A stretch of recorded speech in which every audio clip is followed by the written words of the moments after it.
I'm James J. Dillon, the leader of the Four Horsemen, and the proud owner of 2 Hall of Fame rings. I thank you, the fans, for everything that you've given me that allows me to be a Hall of Famer. And I'm about to record a career interview with the Hannibal TV. Where did you grow up? I was born and raised in Trenton, New Jersey. It was a great place to be a wrestling fan. I actually started as someone with a passion for baseball, mainly the Brooklyn Dodgers. And being in Trenton, I'm 30-some miles from Philadelphia, 60 miles from New York, so I would get strong TV from both, get Phillies baseball, and I mean, I go back to when it was the Mickey Mantle with the New York Yankees, Willie Mays with the New York Giants, and my childhood idol was Duke Snider, who was a center fielder for the Brooklyn Dodgers. Brooklyn Dodgers are my favorite. And the Dodgers went to LA, Giants went to the West Coast, and I just, along the way, discovered wrestling every Thursday night live from the Capitol Arena in Washington, D.C., and just fell in love with it. And it was the era of originally Argentina Rocca, Miguel Perez, Nature Boy Buddy Rogers, Bobby Davis, Bob Orton Sr., and then there was Haystacks Calhoun, Bobo Brazil, Chief Bigheart, Carl Von Hess, these bigger-than-life colorful characters. And it was only on one night a week for like an hour and a half live, and then they would go off the air if they would maybe tease you a little bit of what their main event was from the Capitol Arena.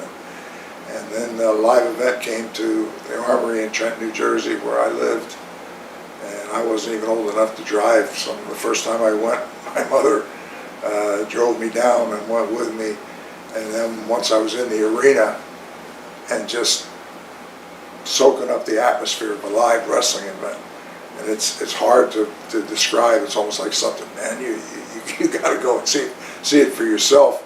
And so here was this base of all these characters that I had come to follow on television every Thursday night, and now here they are in living color in the flesh with all the atmosphere of a live event. And man, I was hooked, and I started looking to see where else wrestling happened around me, and started going to other venues. Who would have been some of your favorites growing up? Well, 1957, I want to say 15, so I'd have been 15 years old, 16 years old. And again, I guess I looked at the business from a different perspective, but still, I mean, I wasn't an insider, but I wasn't actually just a fan blinded by what wrestling was. I kind of looked at it as a business, but the guy that really caught my eye initially that I was enamored of was Johnny Valentine. And he wasn't the flashiest guy. He, like Buddy Rogers used to, have the robes and the long bleach blonde hair and the strut and the whole thing. And Valentine, that wasn't him. John was a tall, muscular athlete who came out there with just a jacket on, and he got more accomplished with a look than his flamboyant interviews or anything like that. And just something about that, man, I just thought he was it, and to the point that I approached him and he agreed to have me have the fan club for him. And I understand he was kind of a bit of a strange character. When you were dealing with him with the fan club, or whenever, I guess you probably got to know him maybe a little bit later in your career, did you ever notice anything a little off about him? No, and he was, very professional with me. I mean, somebody put it on eBay, and I thought, wow, I guess, yeah, I did have that, and I didn't remember it. And it was like a letter authorizing me to start a fan club for him and head it, and he signed it. And then somehow I lost it along the way, and somebody had it and put it on eBay for auction. But he was very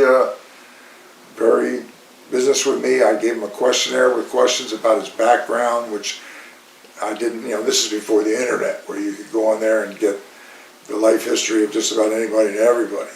And so I wanted to know, where he started, who trained him, where he had wrestled, all these things. And he filled out the questionnaire for me, and then there was a lot of other questions that it raised based on those answers.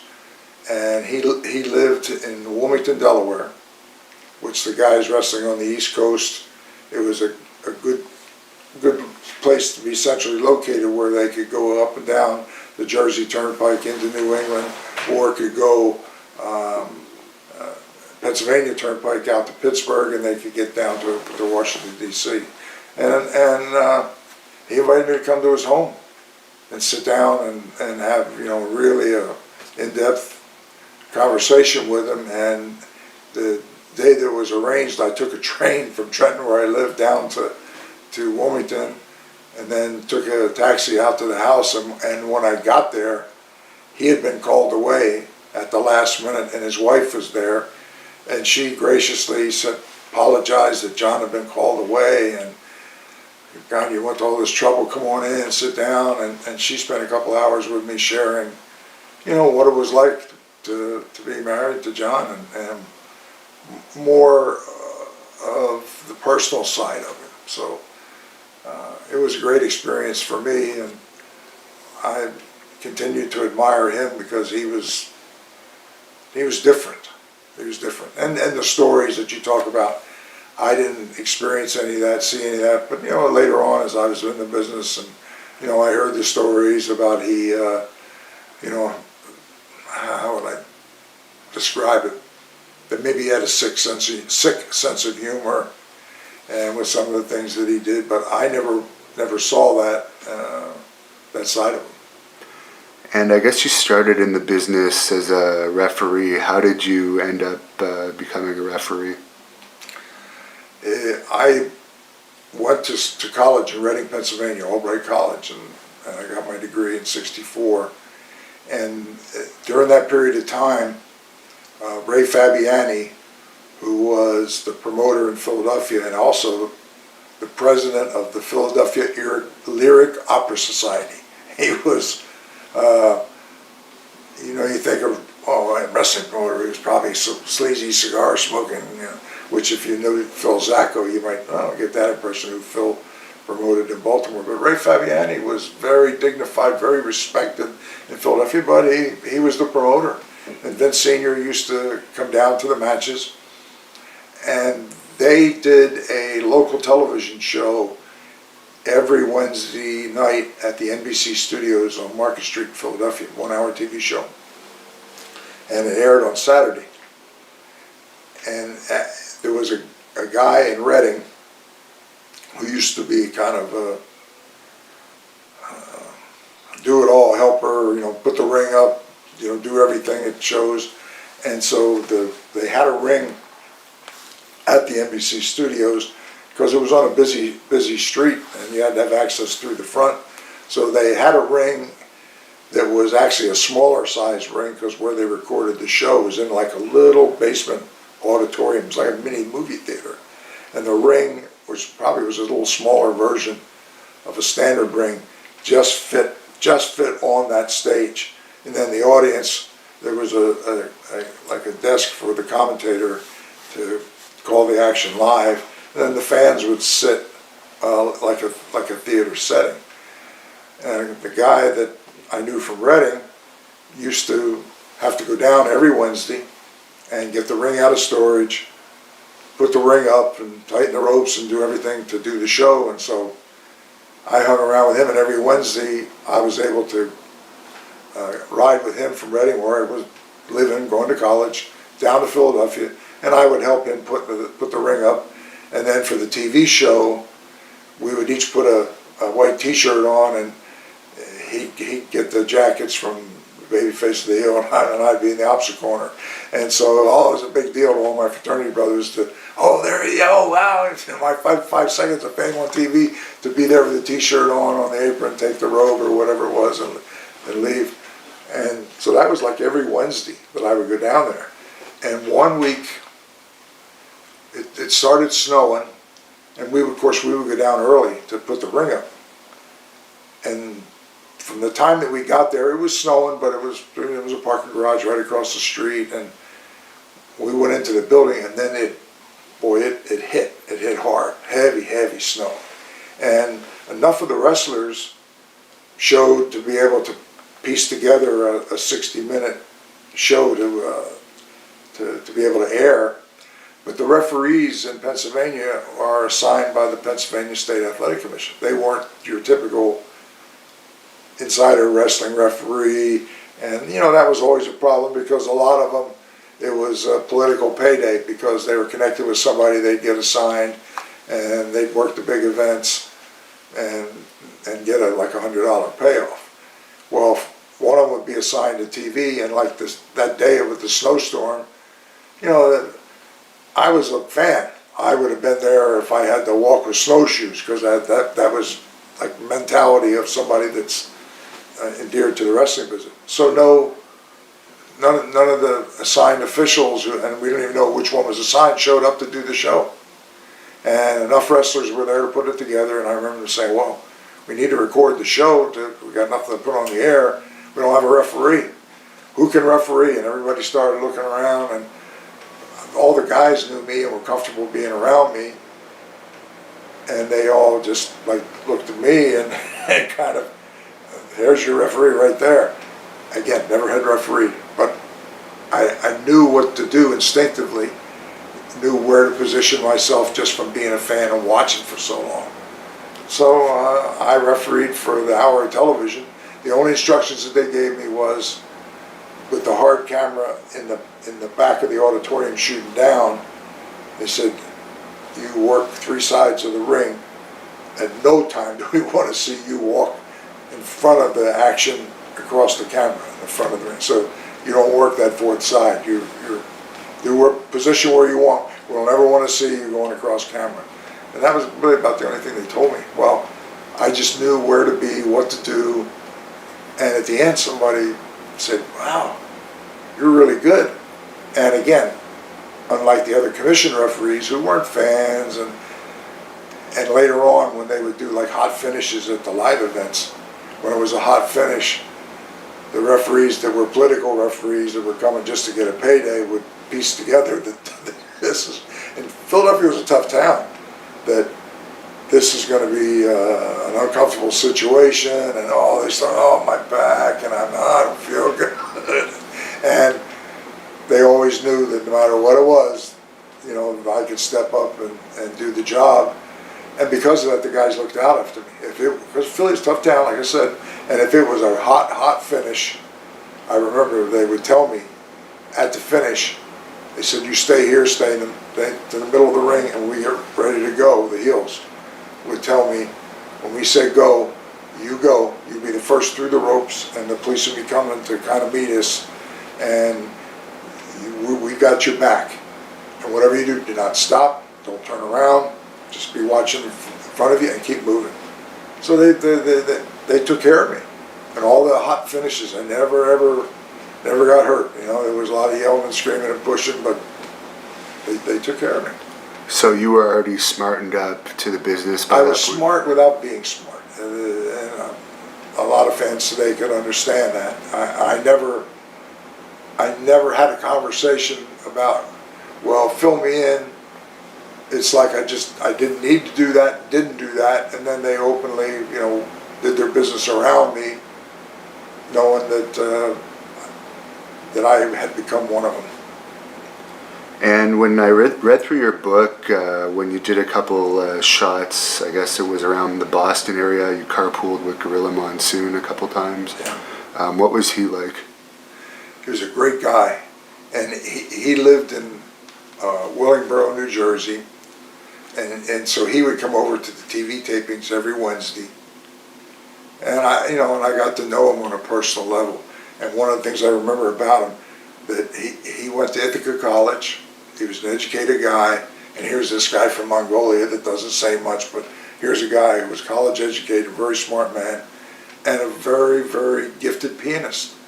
And they had a piano, a concert piano on the stage where they did the show, that they could lift it onto wheels, and be able to slide it off the stage behind the curtain so they could put the ring up. And he would always get there early, and Gino would sit there and I would watch him play piano. Very, very gifted. I'm thinking, wow, this guy's he's Gorilla Monsoon, this monster guy, and so gifted to be able to nimbly play the piano. Very, very great guy.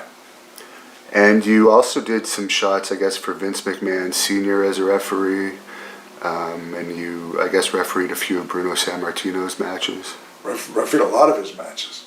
And what happened was we would do the show in the studio once a month, and it would build up to a live once a month big arena show, which was either at the old arena at 46th and Market, which was actually an old hockey arena, and adjacent to it was the studio where, as a kid, the bandstand show that was so popular. Kids would run home after school to watch these people. They would have singers come on and debut their songs, and then they would play them, and the kids danced, and the guys would have the girls that they thought were really cute watching on TV. I'd run home from school too and watch that show, and the bandstand was recorded there in that same complex. And if they didn't run 46th and Market Arena, then they would run Convention Hall, which was down closer to the 30th Street train station, and it was like a concert arena, kind of a domed thing, much larger seating, much newer arena. And in fact, when I was in college, I actually went to see Frank Sinatra perform in that same venue with.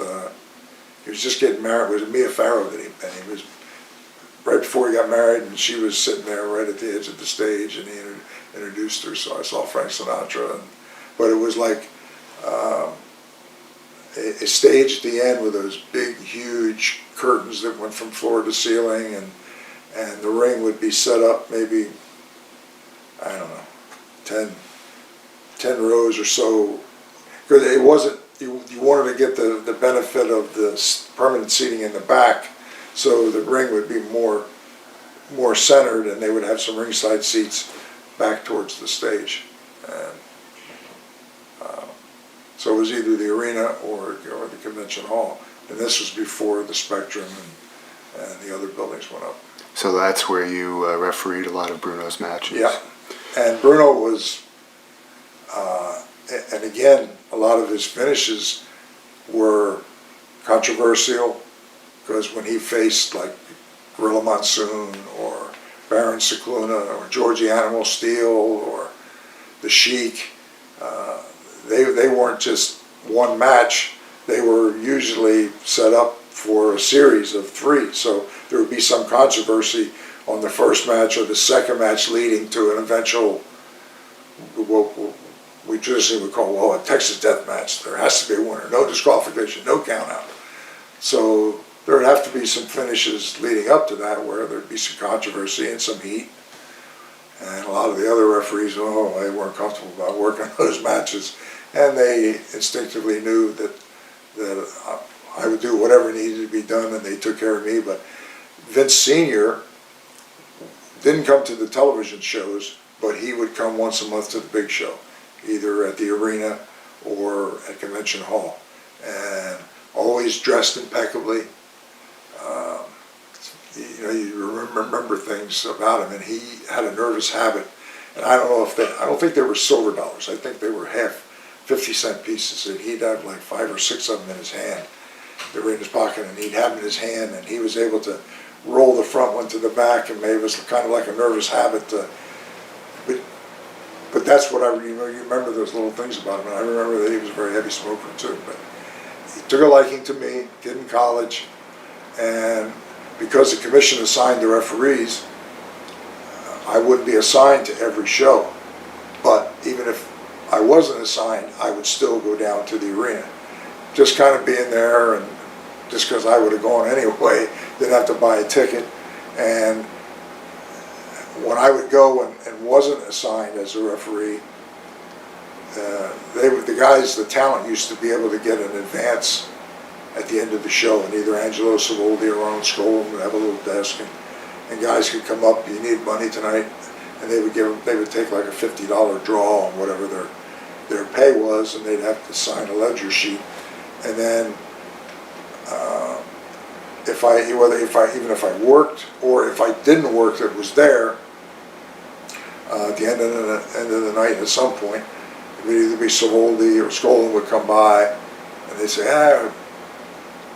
Vince really appreciates that you still came down just in case something happened and you needed there, and he really appreciates it. Shake my hand, and they'd palm me like a $20 bill. Hey, when you're in college, I mean, this is 1962, so $20 today doesn't sound like a fortune, but to a kid in college, 1962, that $20 was a lot of money. Yeah. And he used to call me Jimmy, and call me on a first name basis, so kind of neat. And when I did my autobiography, Wrestlers Are Like Seagulls, and the reasoning for that title is in the book. I don't want to give it away. You have to get the book and read it. But the subline is McMahon to McMahon, and I will tell you that it has to do with the statement that Vince Sr. made to Vince Jr. And it also defines my wrestling career, that I started as a referee in college with Vince Sr., went on and had a career of my own, and at the end, when my active career ended, I was recruited by Vince Jr. to walk off camera and join the company as a creative person, detail person, and so it was the beginning of my executive career. So my career is defined by McMahon to McMahon. And you mentioned that Bruno had some matches with the Sheik. What was the Sheik like to work with? He's such a legend in this business. There are very few people. Valentine had that ability just with a stare to get a reaction. The Sheik was one guy who, he never talked, always had a manager, whether it was the Farouk or whoever that spoke for him, and he wasn't like a physically imposing guy. He wasn't that big physically, but he would wear that typical, he was Lebanese, he would wear that thing with the thing around the head and keep his head down, and when he would look at you, fire in his eyes. And if somebody can possibly intimidate you with a look, he had that intensity about him that, even if you weren't standing and having a conversation and he walked into a room and he turned, and if he singled you out, and looked at you and stared, he'd make you want to take a couple steps back or leave the room. He just had, in the wrestling business, we refer to it as it. What is it? I can't tell you what it is. Probably the closest thing would be,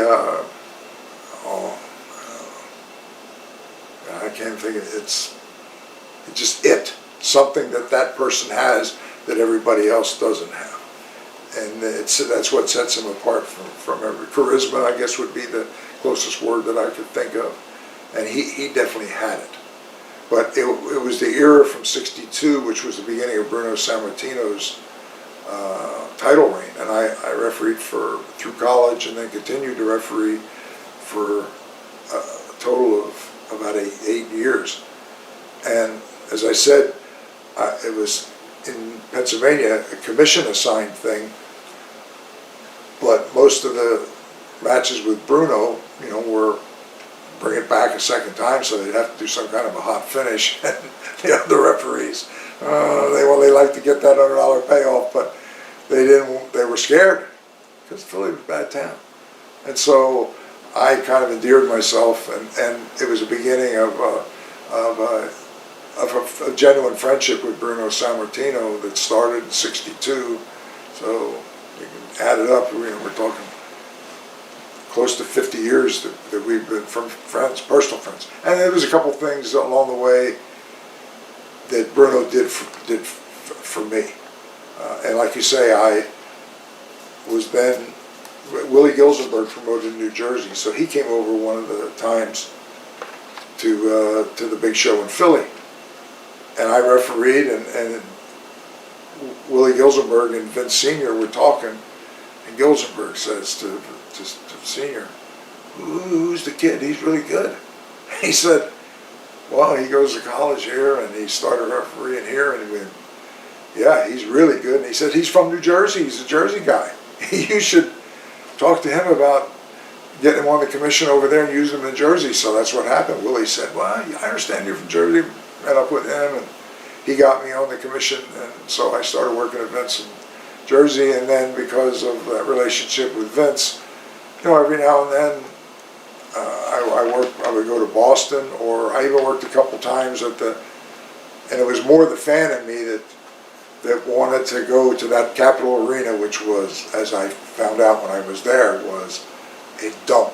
It was a dump, and in a really, really bad part of Washington, D.C. And that's where they recorded the TV at the Capitol Arena. And I said to Vince one time, "If I came down to Washington, could I work that TV?" "Absolutely, Jimmy. You come down, just tell me when you're coming down." And a couple times that I went down there, and they had their office at I want to say it was at the Franklin Park Hotel.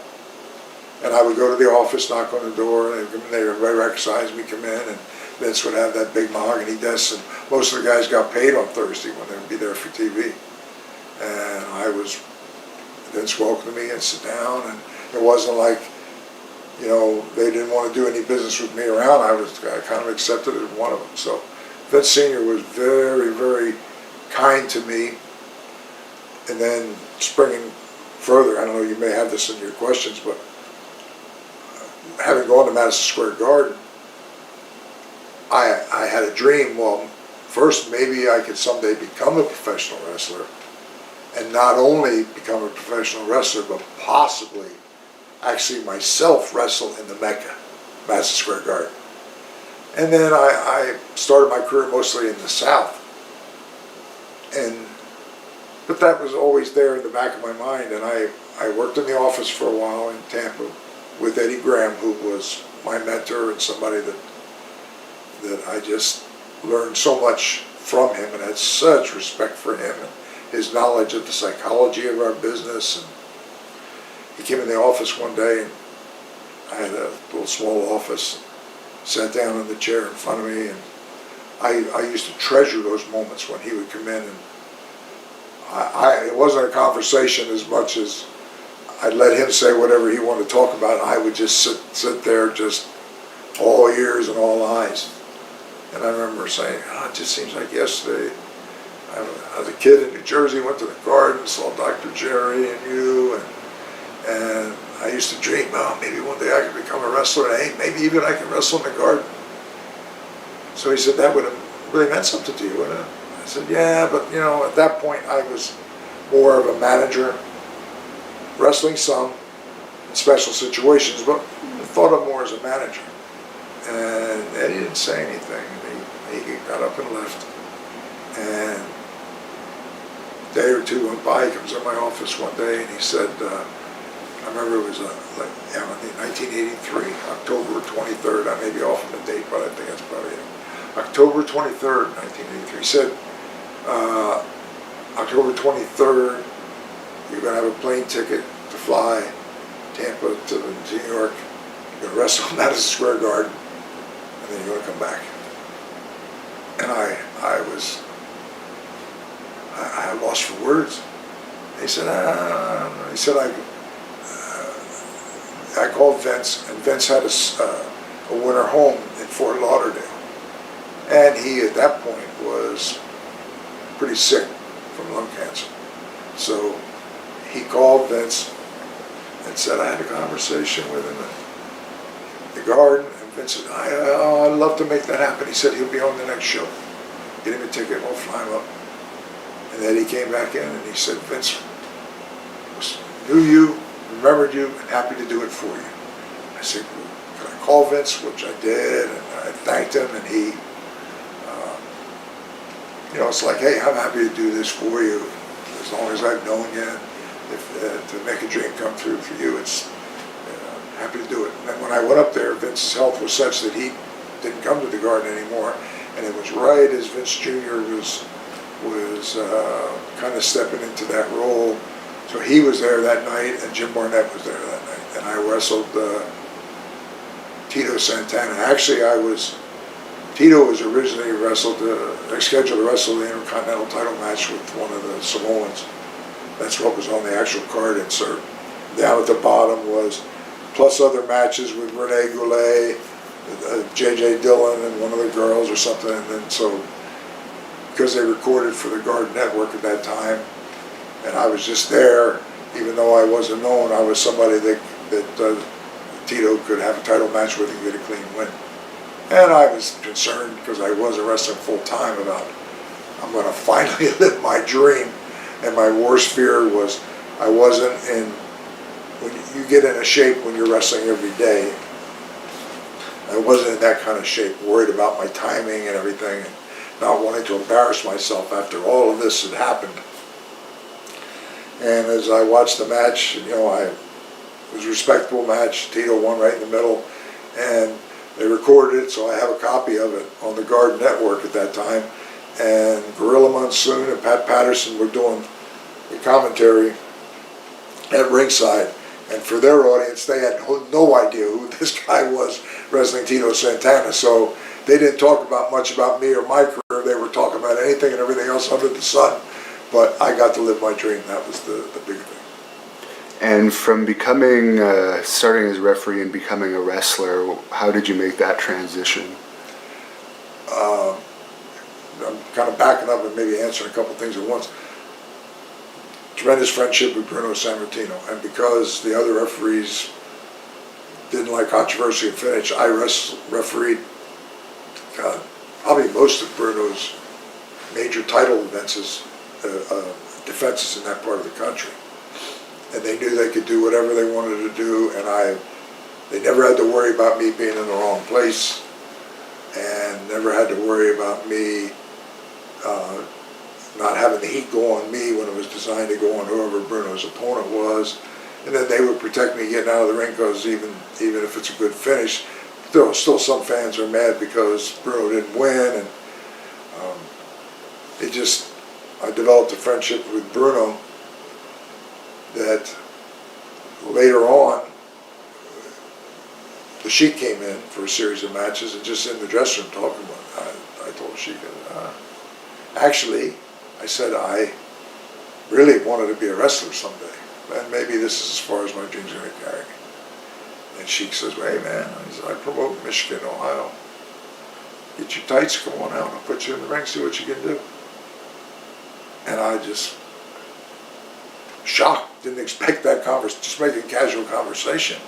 So my parents lived in Detroit, and I was going to go out and see them, and it was like a 4-day weekend, so a couple weeks in advance, I called the Sheik. And, a lot of people knock the Sheik, oh, I didn't pay that well, and this and whatever. Just like I never met Nick Goulas, a lot of guys knocked Nick Goulas for whatever. And I learned very early on to never judge anybody, promoter, other wrestler, whatever, except based on my personal experience. And so the Sheik was good to his word when I called, and he said, when's the weekend? I said, okay. Now I worked TV. The Friday they did TV in Dayton, Ohio. I worked a TV match. I didn't have anything Saturday, and Sunday they did TV in Walled Lake, Michigan, where they would do like 3 weeks of TV. And then somebody on Friday said, well, we got to go to Pittsburgh tomorrow to work TV, and they're short somebody. What are you doing? I said, I'm not doing anything. Well, will you go? Want to go? Yeah, I'll go. So the next day I rode with them over to Pittsburgh to do TV. And my first match in Dayton was a tag match with the Hells Angels. And then when I got to Pittsburgh, the match they put me in was a single match with Killer Kowalski. So I have if I was scripting my life to say my first professional single match was against Killer Kowalski, TV. And I remember thinking, even in a TV match, it probably was the closest I thought that I ever come to dying in the ring, because Walter was he was perpetual motion, and just about the time he put you down, and you think, oh, I'm going to take a deep breath, he'd give me a boot in the chest or something, and I thought, oh, I'm going to die right here in the ring, and I mean, I survived it, and wrestled with him several times after that, and developed a friendship with Walter. He was a wonderful, wonderful person, but to say, hey, I had my first single match against Hillary Kowalski, to me, big deal. And you had some matches against Rhodes and Murdoch that were pretty notorious at that time. Any memories of those matches? Yeah, of course, Dusty was a lot younger, not the size that he became later in his career, and Dickie was probably, I later got my break in Amarillo and wrestled a year program with Dick Murdoch, and he made me. I was maybe 6'1", 6'1.5", maybe 225. Murdoch was a couple inches taller than me, about 265, a little tummy on him, but he could do anything in the ring. And in Amarillo, he was a baby face because he was like, drove a pickup truck, baseball cap, spit tobacco juice. He was like a redneck cowboy along with the rest of them. And I came in there, the refined city boy that kind of looked down on the rest of these people. And so Dickie was the champion of the people, and I was the big time jerk, loudmouth that needed to get his butt kicked every week and be put in his place. And so that was really the essence of, the rest was carried in interviews that went on for a year. But Dickie, he made me. And I remember I was telling somebody over cocktails about Dick Murdoch in Amarillo. And Amarillo, I loved Amarillo, working for the Funks.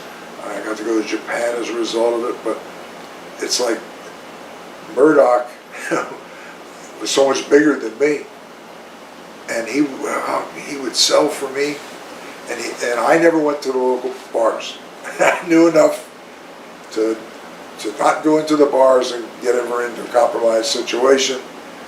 And Dickie would go, that's where he hung out, he would go to the bars, and I'd hear the stories where they would confront him and say, man, well, watch Jim Dillon just kicks your butt from one side to the other and wipes up the floor with you. I look at him, I think I could beat him. And of course Dickie would say, oh, so you think he wipes up the floor with me and he's not all that tough? Well, yeah, boom, he knocked those cowboys out in the bars. Because Dickie was tough. Yeah. And so by osmosis, he enhanced my reputation, because when I wouldn't go to the bars, but Dickie would, and then they would say, geez, he doesn't look all that tough to me, I think I can beat him. I can't believe he's kicking your butt. And then Dickie would knock out all the rednecks, and as much as say, well, God, Dickie, they all knew Dickie was tough, had that reputation, and if I was getting the best of him, maybe I was tougher than I looked. And there's been rumors in recent years that Murdoch, I guess, had a racist side to him. Did you ever notice anything like that? Or No. Flat out, no. I'm not even qualifying it. But you know, when I started in 1971, I started in Charlotte, North Carolina, and it wasn't long after desegregation. And they used to have a section where the African Americans, that's the only place they could sit. And there were still the odd places where you would see the water fountain or the restroom, whites only. I mean, they were disappearing slowly, but there was still, every now and then you'd see one. And even though African American fans then had the freedom to sit where they wanted, by and large, most of them sat in that same section by choice, because that's where they had sat for so many years and where they was most comfortable. And then you would see other black faces in the crowd. And I'm from New Jersey, where to me it was in Trenton High School, where I went to, probably 30% of my student body was black. So I had spent junior high school in the Northeast, where I didn't see that prejudice, but I mean, you would see odd things where it existed. And when starting my career in the South, it was embedded a lot longer in the South, and change came a lot slower. And you mentioned in your book that the South was behind in the times a little bit, as in the TV, there was nothing on past 11 at night and so forth. That's true. So I guess in general they were just behind a little bit in numerous ways. Yeah, I went to Charlotte and started, and had never been south of Richmond, Virginia in my life as a kid, even like going on vacation with my parents. Never been south of Richmond. And when I got to Charlotte, like you say, being in Trenton, New Jersey, 30 miles from Philly, 60 miles from New York, there was 24-hour television out of New York. I mean, I don't program maybe wasn't, but there would be something on. And I get to Charlotte at 11 o'clock at night, they would play the national anthem, and that screen pattern would come up with the Native American face with a pattern all around it. And then the music would stop, and that's what you look at till the program started the next morning. And when you would go to a bar, they didn't have liquor by the drink.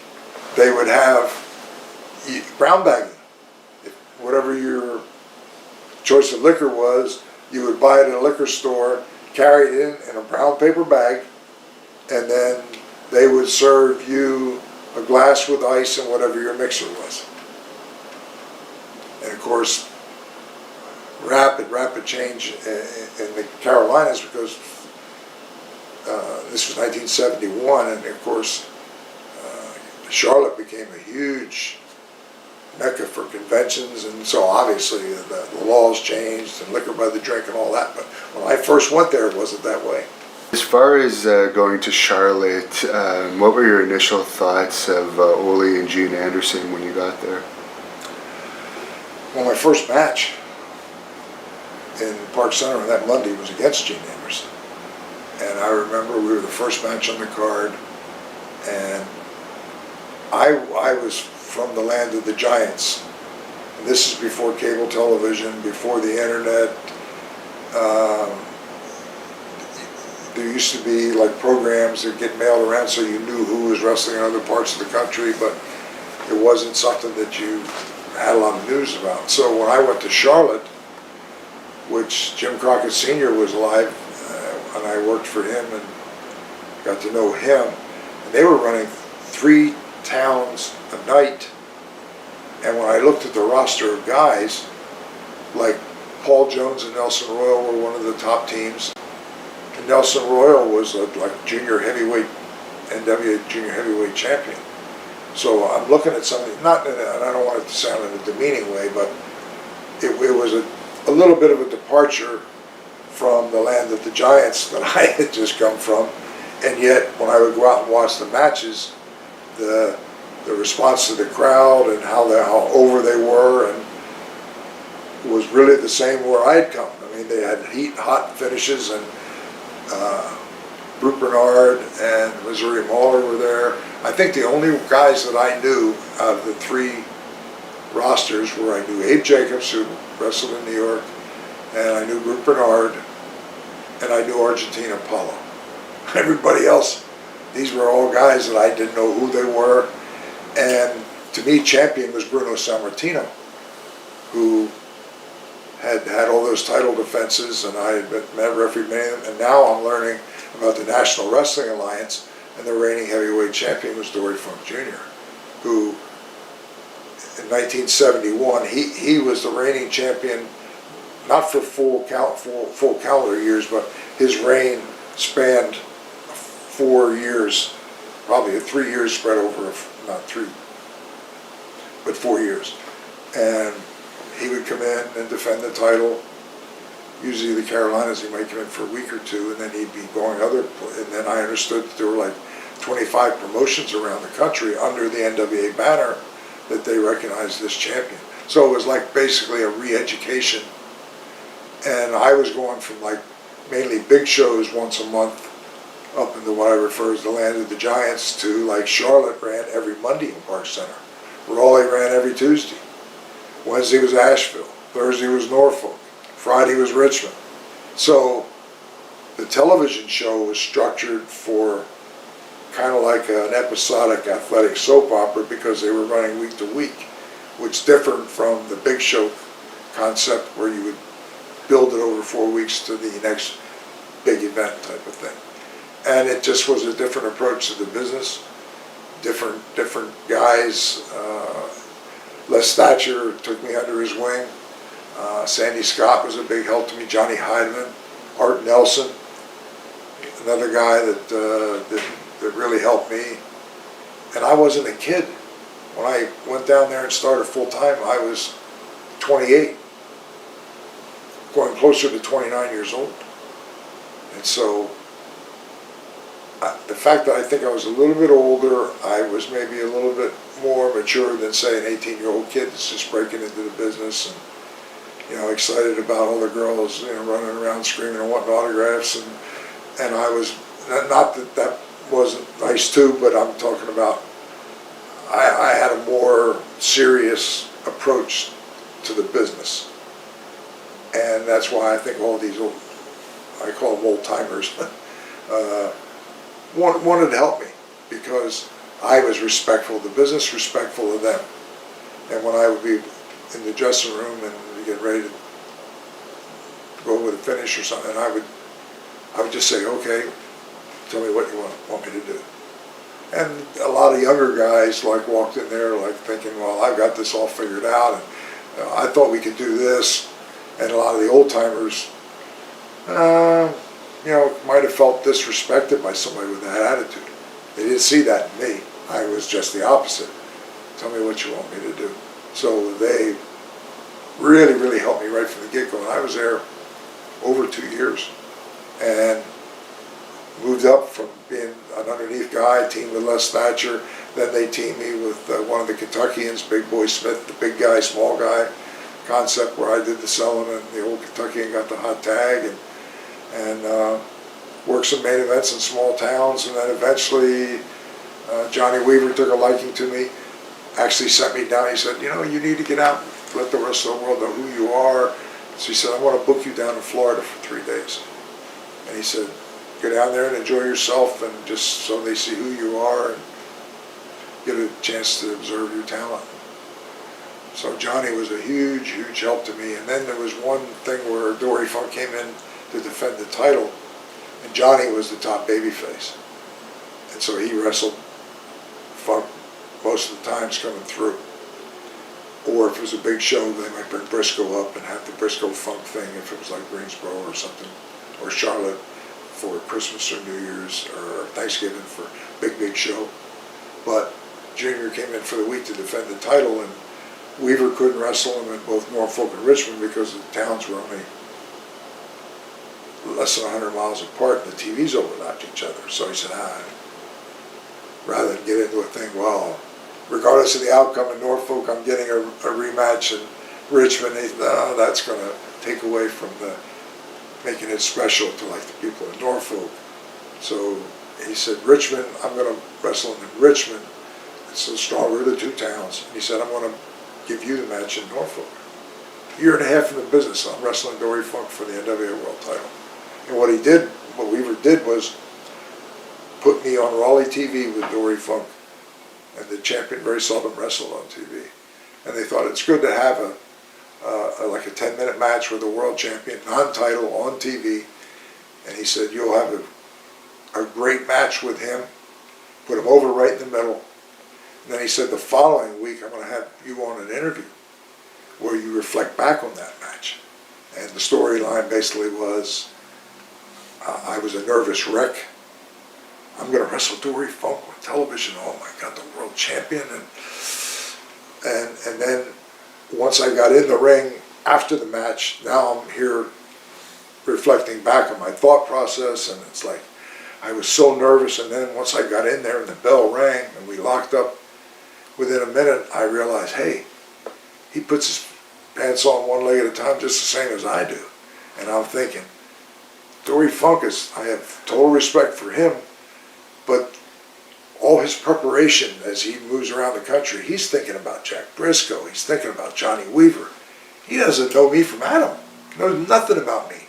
So that being the case, I got a little advantage in that he's not thinking about me, and I could go out there and I found I could hold my own. And it was such a confidence booster for me. And I said, in fact, if I could ever get him back in the ring, especially in a 2 out of 3 fall match, hey, I'm not saying I'd beat him for the world title, but man, I'd have nothing to lose. So based on that story, they booked me with Norfolk, and now, to my defense, or his defense, Weaver worked with Playboy Gary Hart, that was the hot manager, in a tape fist match or boxing match, and then they had Hawk and Hansen against someone. So I mean, they stacked the card. Because I was against the world title, it was like a triple main event, so it was main event, but they made sure that I had a lot of protection on a loaded card. And I guess you went to the Maritimes for the first time shortly after that.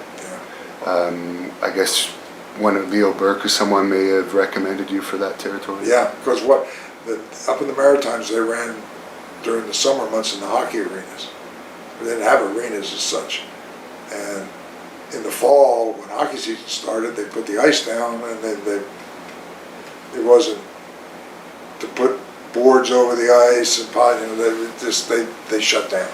They just ran in the summer. So the winter months, Leo Burke and Bobby Kay, the other brother, and prior to that, years before the Beast, who is the patriarch of the family, would go to Charlotte for the winter.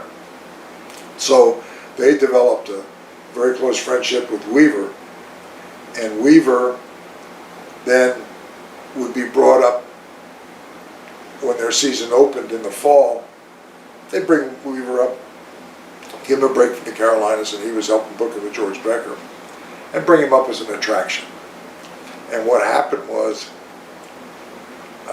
Weaver was supposed to go up there for like a week, and one of the top babyfaces got hurt in Charlotte, and Weaver wasn't booked because he was going to the Maritimes, and so he had to stay there because that was really his responsibility, was to take care of Charlotte. So he said, I'm going to send you at my place up to the Maritimes for the week. And I said, well, how am I going to get there? Well, you'll fly up there. And I looked up the fare and I said, Johnny, that's a $600 ticket. Don't worry, it's all covered. You go in and talk to Jim Sr. was still alive. You go in and talk to Mr. Crockett. And he's going to give you the money to buy your ticket. When you go up there, they will reimburse you for the ticket. When you come back, you go see Mr. Crockett and pay him back, which is what happened. And that was a great experience for me. And I went up there and made a good impression on them. And they said to me, we would like for you to come back. It was the last closing week of the season. That's what it was. And Weaver was coming in, and then they brought me in, and I think I worked with the Beast that week. And they were like, wow. They said, we love what Freddie Sweetan lived up there. He was from there. And every year he was the perennial tag champion with a fresh partner every week. And then they would bring in a single heel. And it was Archie Goldie one year, it was Killer Carl Krupp. They focused one guy, put all the heat on him, and that was their main attraction for the summer. And so then they said, we'd like for you to come back next year as Freddie Sweetan's partner, tag partner. You'd be the tag champions for the summer.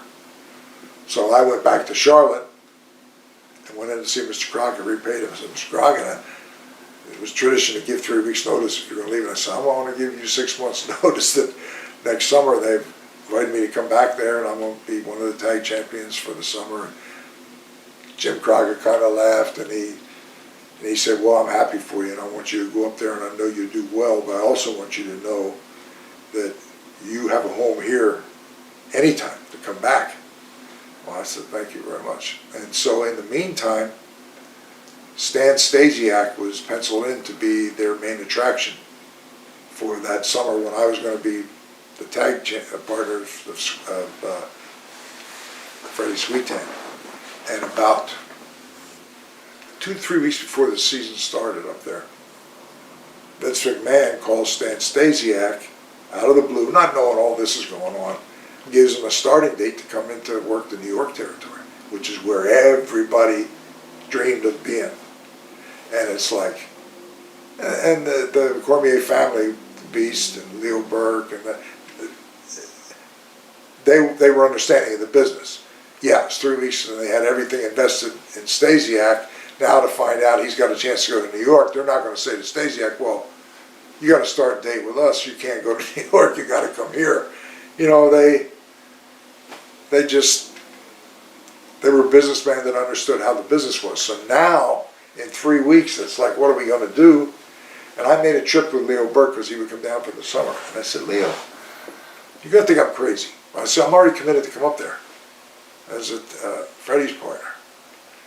And every year you've had all these monster heels from Krupp and the Stomper and all these guys that, and he said, and I said, they wrestle you and beat you up because they're monsters, and then finally the beast is the stopgap, and that's the match everybody wants to see. So what if you change the formula for 1 year? I'm already coming up there. And instead of the monster glomming heel, have a loudmouth, obnoxious wrestling heel who will take shortcuts and cheat. And he goes, oh, I have to talk to Rudy, because Rudy was retired and he was running everything up there. And so Leo and I started to hear, he said, I talked to Rudy, and Rudy said, I was thinking about it. He didn't sound too excited about the idea. And then the next day I saw him, he said, the more Rudy thought about it, the more he loves the idea. But again, because they'd had all these big guys, he's just concerned. He says, he asked me if you would, they'll give you the chance. He said, but he just wants you to drink a 6-pack every night, you know, see if you can't put on a few pounds. And so that's how I got my break. And as often happens in this business, is just be in the right place at the right time when an opportunity presents itself. And I went up there and changed the formula from being a monster heel to a loudmouth, brash, cocky wrestling heel, and changed the pattern, and they had their biggest season ever up there, and it was my break in the business, and kind of helped me establish my name. And I went from there to Amarillo, worked on top for a year with Murdoch, 2 trips to Japan, went to Florida, and the Stomper I wrestled when they brought me in and made me the champion for the summer. Stomper came back in, worked a 3-week program with him. So when I got to Amarillo for a year, then got to Florida. When I got to Florida, Archie was there, wrestling in Florida. And now we're both heels, so I tagged with him a few times, and then he left with Bearcat Wright to go to Tennessee. And Archie was temperamental, sometimes his own worst enemy. He had moods, and some people thought he wasn't the easiest guy to get along with. My temperament and personality is such, I get along with anybody. So Archie says, I'm up here in Tennessee, and he said, oh, this thing with Bearcat didn't work, and Bearcat walked out, and I had to do my own promo, and it just killed me, because they never heard me talk, and they had this thing, and he said, so I can't stay here. And I've been on the phone, and he said, I got a main event spot in Dallas. Fritz owns the territory, Red Bastian's the booker. He said, I got to have a manager. I've heard you talk. I know you can work when you got to work. I love your interviews. Have you ever thought of managing? No. And he said, well, I'd like for you to go into Dallas with me. And I said, well, I'm here in Florida wrestling. I'd have to go talk to Eddie Graham. You know, he'd have to get his blessing. I said, I'll have to call you back. So I went to see Eddie, and Eddie was very accommodating and liked me, and said, if you got a chance, he said, I'd love your interviews too. If you got a chance to do that with him, with Archie, he said, you go for it. We'll be able to adjust here. And again, I had so much respect for Eddie Graham. He was my mentor. So I went to Dallas, and that opened up a whole new career for me as a manager. Right place, right time. And in your book, you mentioned that Bill Watts was booking a little bit in Florida when you first arrived there. Yeah. A lot of people have different experiences with Watts. I'm just wondering what your experience was with him. I wasn't around Bill that much. And Bill, I worked a few shots in like New Orleans when I was with Dusty, and Dusty would go over there, and he took me with him. We worked 3 towns. I think I worked with Duggan. And that's back when Watts had Ernie Ladd working with him as his assistant. I'd known Ernie from before, but Bill is, he's very intense.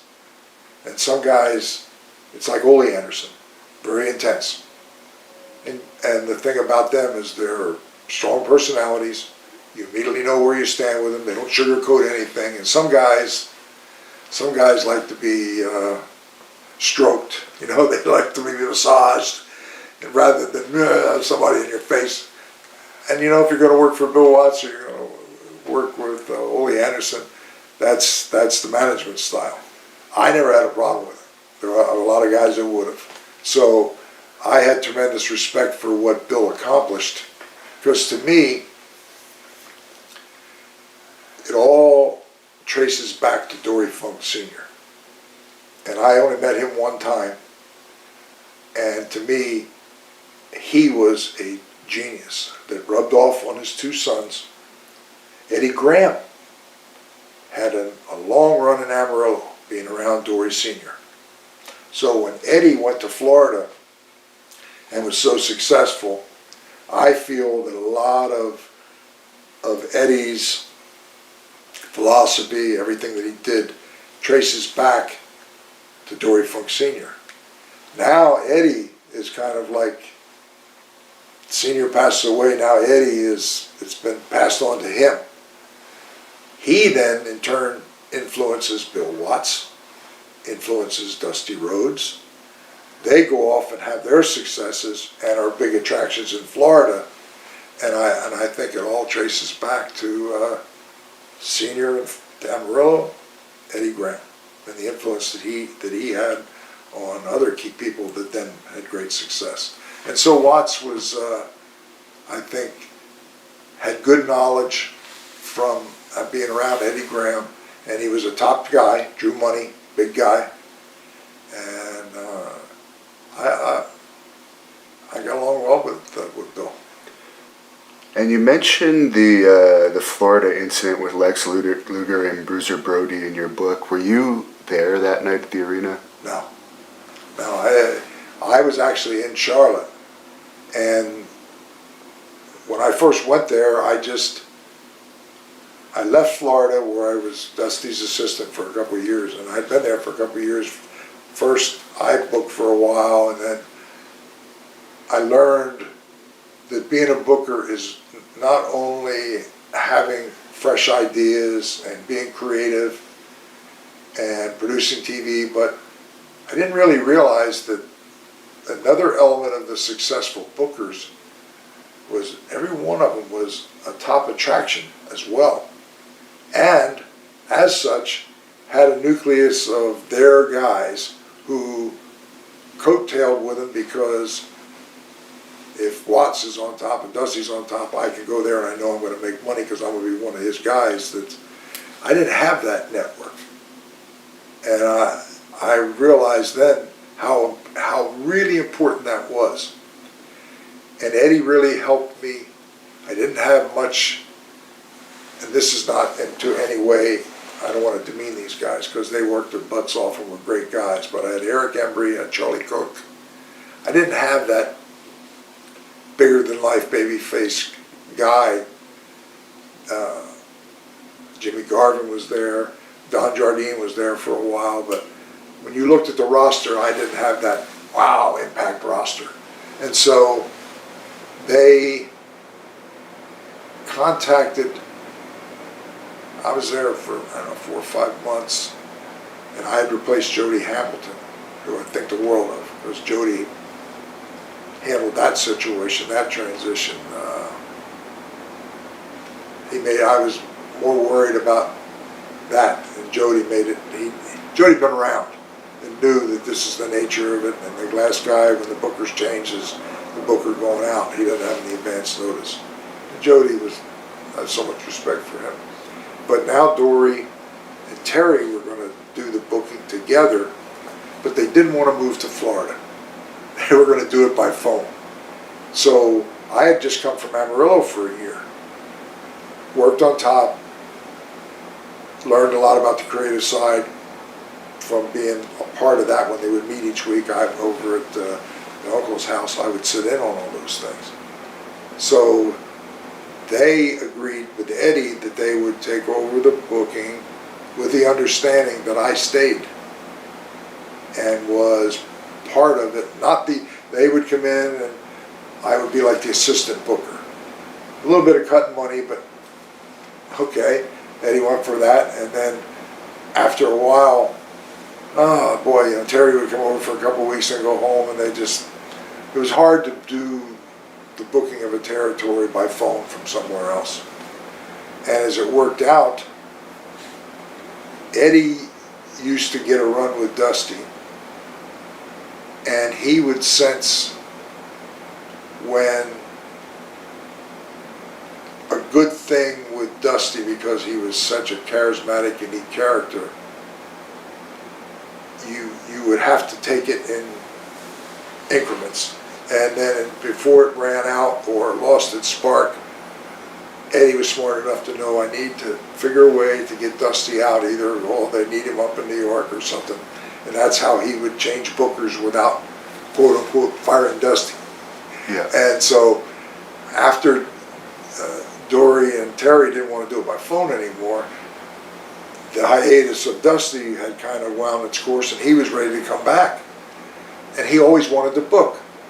So he told Eddie he wanted to take a shot at booking, and even though he didn't know me to speak of at all, he said, I want to come in and do it. But with all that he'd heard, he wanted me to stay and work with him. So this was like unheard of. I was the booker, got replaced by the Funks. The Funks would come in, but as long as I worked with him and stayed, now the Funks got tired of it. Dusty's coming back. He's going to do it for the first time with the understanding that I work with him. So it was the beginning of a relationship with Dusty. I was there then with him for several years. And I then got an opportunity to go back to the Canadian Maritimes, which I always wanted to be a promoter. And when they were going to start back up, they had dropped 10 years after I had been there and got my break. And I was told that the guy who was the TV announcer had an ad agency, and he was funding it along with the one guy that had the original TV connections, and I was going to come in and would be a partner without having to put any money into it. So Eddie and Dusty allowed me to take tapes out of their library of some guys that I could get to come up there, and I went up there and did like 6 studio things where I'd sit there with the guy that was running it and show tapes from Florida of this guy's coming in when we launch. And when we started, Kendo Nagasaki came in, Mark Lewin came in. Mark was a huge name in the business. And again, you never stop learning in the wrestling business. And here was what I thought was my chance of a lifetime. What I didn't realize was great talent, Mark Lewin, Kendo Nagasaki, great television production. But in the time lapse since the Cormiers had it, Emil Dupre, who used to run kind of a smaller thing underneath it, then got connected and took the TV spot on network TV and became politically connected with those people. So when they wanted to start the old group back up, the TV people didn't want to get rid of Emil Dupre. So now all of a sudden there was this thing, well, you got to have TV. So it was right when cable TV was just starting in Canada, in its infancy. So the compromise was, well, Emil keeps his show, we'll give you a show too, but on our cable channel. Well, it didn't take too long. We had good talent, good TV production, good everything, but cable television wasn't available in that many places. So our universe was small in comparison to the other one. Learning curve. You can have great talent, great ideas, but if you don't have the exposure to the eyeballs, that's how you translate to selling tickets. The more people are watching the product, if you have a quality product, then it translates to the box office. So the guy who was starting it up, I then realized that we had all the things that we needed, but we did not have the TV exposure like if we were on the network. And that wasn't going to happen. And I didn't want this guy to lose his house and everything he owned. And I said, I can't just take a paycheck from you every week. I said, this is the reality of how it is. And the timing, everything is right. The timing is just not right for this reason. You don't have the TV exposure. And I said, I'm not bailing on you other than I don't want you to lose everything to try and hold on to this thing, knowing I'm getting a paycheck every week. I can't do that. So now I call Dusty 3-4 months later and I said, Dusty, I got to leave Canada. It didn't work out, and you're the first product. And he said, stop right there. He said, pack your things and head to Charlotte. I said, Charlotte? He said, yep, I just cut a deal. I'm going in and taking over and running things for Jimmy Crockett. You're back with me. We're together. Just go to. I said, do I need to call Jimmy Crockett? Nope. You show up, and I'll get your deal straightened out when you get there. And that's how we started. And started with Ron Bass and Black Bart and Buddy Landell, and then the thing with Tully and Baby Doll, and then all of a sudden it was the beginning of the Horseman era. Again, right place, right time. And I had an incredible run there with Dusty. Before you get into the Horsemen, could you tell that story from, I believe it was Florida, with Terry Funk and Rick Martel? Oh, I have mixed emotions about telling it because I started telling the story one time. Rick was there, and I got the impression as the story is being told that for Rick, who had gone from becoming a young guy in the business to a legitimate star, he was the AWA World Heavyweight Champion. And this was early in his career, and so I'm going to tell you the story, but I want to cover it by saying that it was young in Rick Martel's career, and we can laugh about it. It would be embarrassing to him, but he is a great guy, extremely successful, saved his money, carved his niche. Gagne made him the world champion up there, and it's just a funny story. We were working the Florida territory, and we were going to Melbourne. And you go over Melbourne over to where I think the turnpike exit is in Ocala, and then you continue on a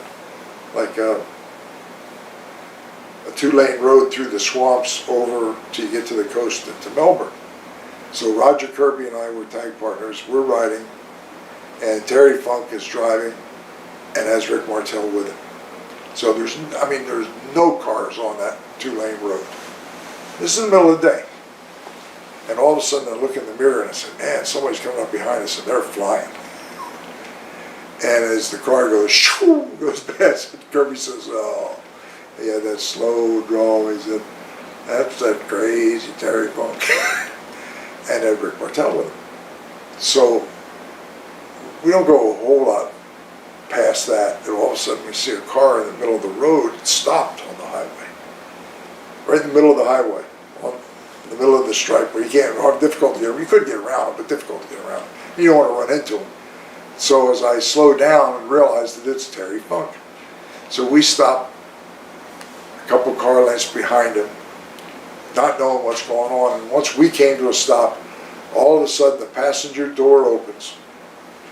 Rick Martel gets out on the passenger side, buck naked, and he's doing a dance around the back of the car for our entertainment along the driver's side. Before he gets to the front of the car, Terry Funk floors it. Zoom, it takes off, and all of a sudden Rick Martel realizes that, hey, the car I was in with my clothes just took off. Now he turns, and there's nobody else out there in this desolate highway but Roger and I. So we ease up, and we thought, we got to take off down the road too and leave him here at least for a minute or two. Just so as I ease up, all of a sudden I cut the wheel to the right to try and go by him, and he realized, oh no, and he's running alongside my side to grab and hold on to the mirror, and I just want to go, and I'm like gradually picking up speed. And he's running faster, and then all of a sudden his fingers slip off the mirror. And I look in the rearview mirror, and there's plop, plop, plop, Rick Martel, buck naked, flipping on the asphalt, and Roger in his slow humor, said, "Oh my God, I think we might have killed him." So we rode ahead, and now Terry Funk has already started back. We make a U-turn, we go back, and it's Rick. And we stop, and then in that thing where he was running along the side of me, which was, I don't know how far he got, but it wasn't like, I don't even think it was 50 yards, if that much. Running naked, he had a cat's eye pinky ring that his sister had given him, that had great sentimental value, been in the family or something. And as he's running, that thing fell off. He said, "It's here somewhere." Now we feel bad because we pulled a rib on him, and we furthered the rib, and now he's lost his ring. And I said, "Okay, well, it's got to be right here. We'll look for it if it fell off your finger." Fate would have it, one of those storms comes through, as happens in Florida, and all of a sudden the clouds come in and it is pouring rain. And we're walking on the edge of the road, quick hoping we'd find that ring. We are drenched. And finally, right on the edge of the grass is like a twig and had a little thing on it, and there's the ring sitting on it.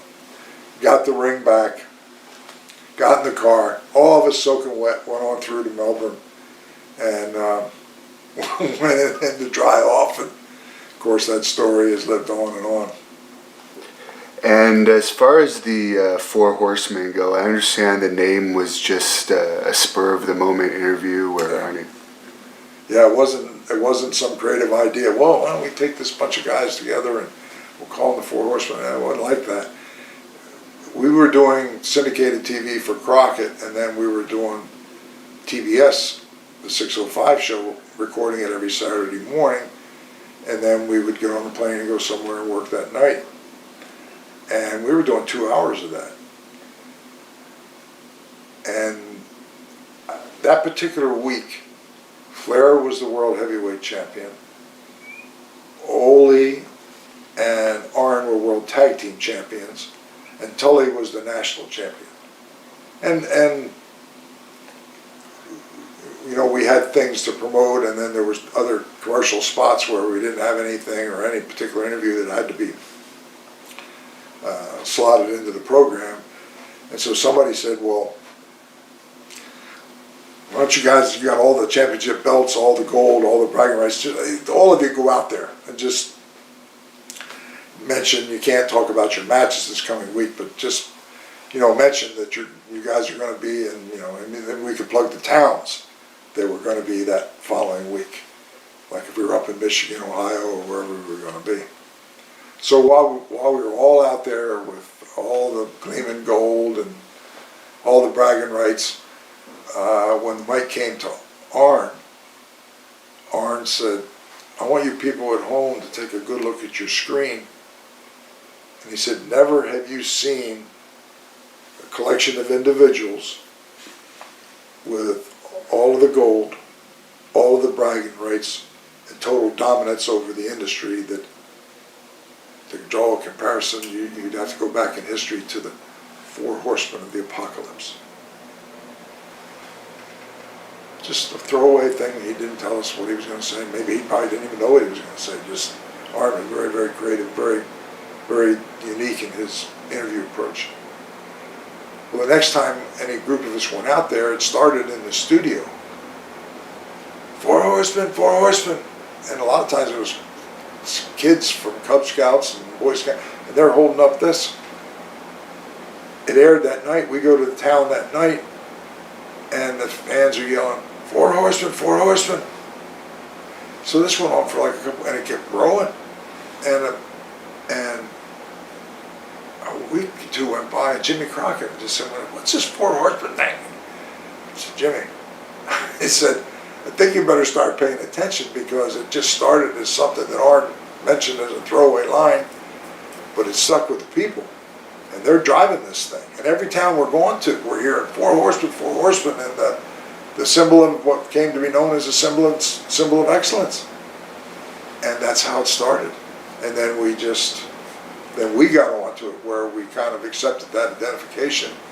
And man, it grew and grew and grew, and now I look back and the pinnacle of my career.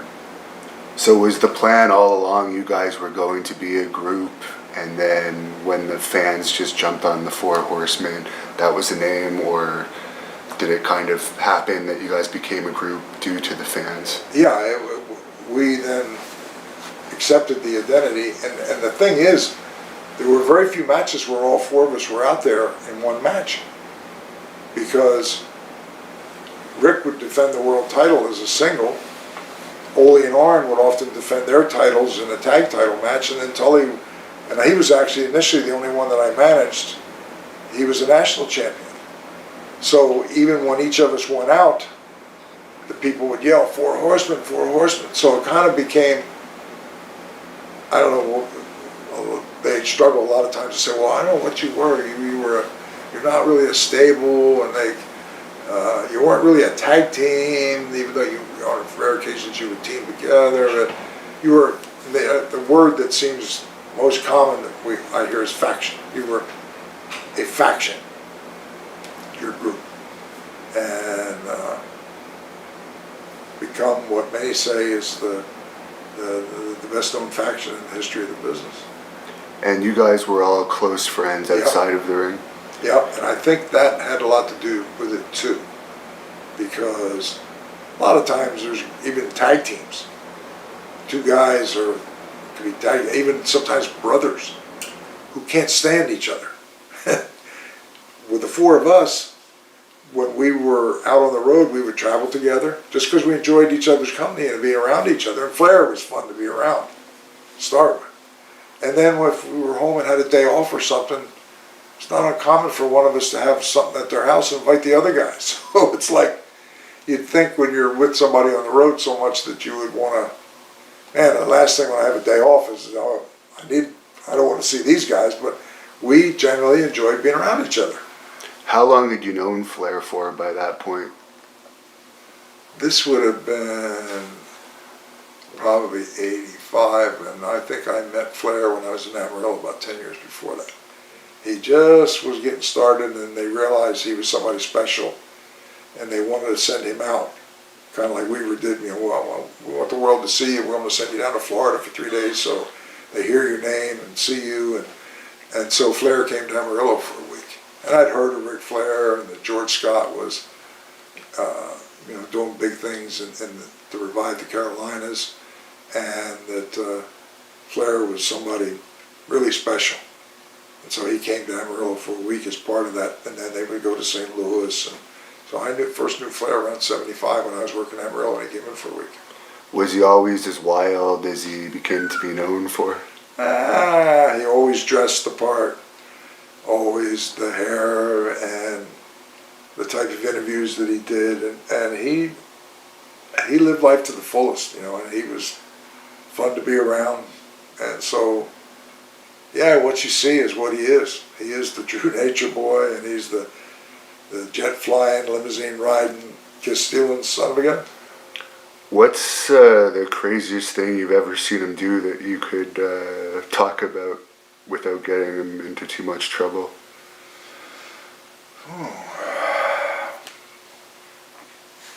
That's a challenging question, my friend. One thing that he could do, and because Rick would carry his robes everywhere he went, because he had these gorgeous, gorgeous robes that were made by Johnny Walker's wife, who was a great, great seamstress, and she handmade, Olivia, she handmade all of his robes. And they were heavy, heavy, heavy. And he would carry them in a garment bag, and we would put them on the overhead racks and flights. Well, if we had any kind of, and we would traditionally get upgraded, fly first. Rick had a deal where he got first class, and most of the time if we were with him, we got upgraded. And so we'd be riding up front in first class. And depending on the length of the flight, we'd have a few cocktails in first class, and then Rick invariably would get up, get his robe out of the overhead thing, go into the bathroom in first class, take off all his clothes, put the robe on, come out of the bathroom, and then, like the flight attendants a lot of times would sit, they'd have two seats right inside the the door where you enter the plane. And Rick would come out and he would turn around, and then he would turn around and open the road and flash the two flight attendants sitting there, you know. They would giggle. Now, if I did something like that, you know, if the captain hadn't already come out, when the plane landed, the sky marshals would, when the door opened, and I would be leaving in handcuffs. Rick is the kind of guy that he could do something like that, and people would laugh and say, "Oh, that's just Rick," and he'd get away with it. That's my Ric Flair story. That was the days before cell phone cameras and stuff too. Yes, good point. Yeah, you're right. And as far as the party, I was actually surprised when I read through your book that you actually partook in the partying as well, because you seem like the one that would have been the straightest of them all. But, yeah, I had fun.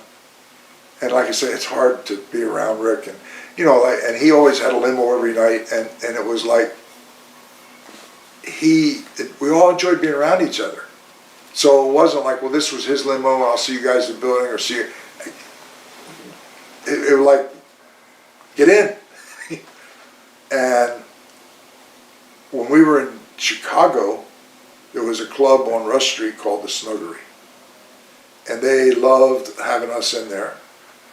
And the fans always knew that's where we were going to be. And then I got to the point where I said, well, in Chicago, hey, we'll see everybody at the Snuggery down on Rush Street. So when the matches were over, the limo would pull up out front, and there was an elderly black man whose limo that Rick would get every time in Chicago. And he would say, Mr. Flair, please, I need to get some rest. Please don't stay out all night. No, this is going to be an early night. And the limo would park there, and that poor man would finally fall asleep. And when we got to the Snuggery on Rush Street, that probably changed hands. Most of his bars changed hands, changed the name, but there'd be a line going down the street, people waiting to get in there. And when you get in, it would be elbow to elbow. Walk in, go to the bar, order a drink. How much? Your drink is paid for somebody over there or somebody. And we would stay there and have a lot of fun. And not that we weren't looking to pay for what it's just we couldn't have a tab. It was unheard of. And, you know, fans just wanted to be part of it, and they were happy to buy a round of drinks and then somebody else would buy another. At the end of the night, we had no tab. Everything was covered. And we had a good time. God, we had a good time. how did you guys function on so little sleep? That is a very, very big question that I don't know. I think back and I reflect back, and Rick was always, you know, meticulous in the ring, and when he got back, he would shower and always wore a suit and tie. It'd take him forever to get dressed. And then wherever we would go, there was a watering hole in virtually every town that we went to that, you know, we would be out, and sometimes we would go back to the hotel, and I reflect back on those times, and I wonder that what you're asking me, when did we sleep? I don't remember. We had to sleep sometime, but I just don't remember when it was. Because in the morning, Tully and Arn, Rick, they would get up to go to the gym. They were very serious about their training and conditioning. And Rick was very much into cardio. Tully was heavy into cardio. Arn was, you know, more with weights. I wouldn't know what the inside of a gym looked like if you took me there and said, "Oh, that's a gym right there. See what those are weights." Oh, really? But I would be on the phone taking care of our business. I mean, they say I was a true manager, and I was. So I was up not sleeping all day, and it just was a great, great time in my career that I have such fond memories, and all of us are still friends to this day. And you guys actually outdrew WWE a couple times when you were head-to-head in the same towns. What was that feeling like? Because a lot of people always have the impression that they were beating the NWA in I guess maybe overall they were as far as crowds, but I guess I understand in Philadelphia you Yeah, drew Philly. them. Yeah, there was one night in Philly where we were at Convention Hall. The Spectrum had been built, and the WWF at that time, or slash WWE, was running in the Spectrum the same night, and we outdrew them. And it's like we're all wrestlers in the business, but and it's not like, oh, we're better than they are. It's kind of like we're competitive people by nature, and that's why at the cream of the crop on the top are by nature competitive people. So it was like a nice side note. We're glad we had a great house tonight and that people want to come see us. And then to find out as a side note that the WWE was also in town that night, did well, and you guys outdrew them. And all you do is smile and say, oh, really? Oh, man, good. Not something that you want to brag about or demean the other people or we're better than they are. No, it's a business that we all look to feed our families with, and we all want to be the best we can be. And if we both happen to run the same town that night and we did a little better than them, it's just, oh, yeah, okay, man, that's good. And what were the issues that I guess Tully and Arn probably seems to have had the biggest issues, but I guess Flair had some too with Dusty and some of the booking stuff that was going on at that time? It was awkward for me at times too, because I had a relationship with Dusty that went all the way back to Florida. I was close to him as a professional and close personal friends, and not to the point that I could go into his office and close the door and sit down and be buddy, but you know, I would go over to his house with my family and with his family, and very close to him and Michelle, watched his boys grow up, and just had a great relationship with Dusty. The frustration was that Dusty, like a lot of baby faces, and the philosophy is at the end of the night, the main event sends the people home happy, and the baby face goes over. And, you know, there was a lot of pictures with us all lined up like dodo birds with Dusty with a bionic elbow, bang, bang, bang, bang, bang, bang, and here I pop, pop, oh, bang. And I would get all tangled in the ropes and do what they called the Hully Gully. And we were doing big business, but then it was like, man, if this keeps happening, man, it's going to kill us eventually. You know, you don't want to run something into the ground, and that was the fear that all of a sudden we would have lost all our heat. And then I'm listening to it in the dressing room every night, and they say, well, you work with him every day. Won't you say something to him? And the relationship wasn't like that.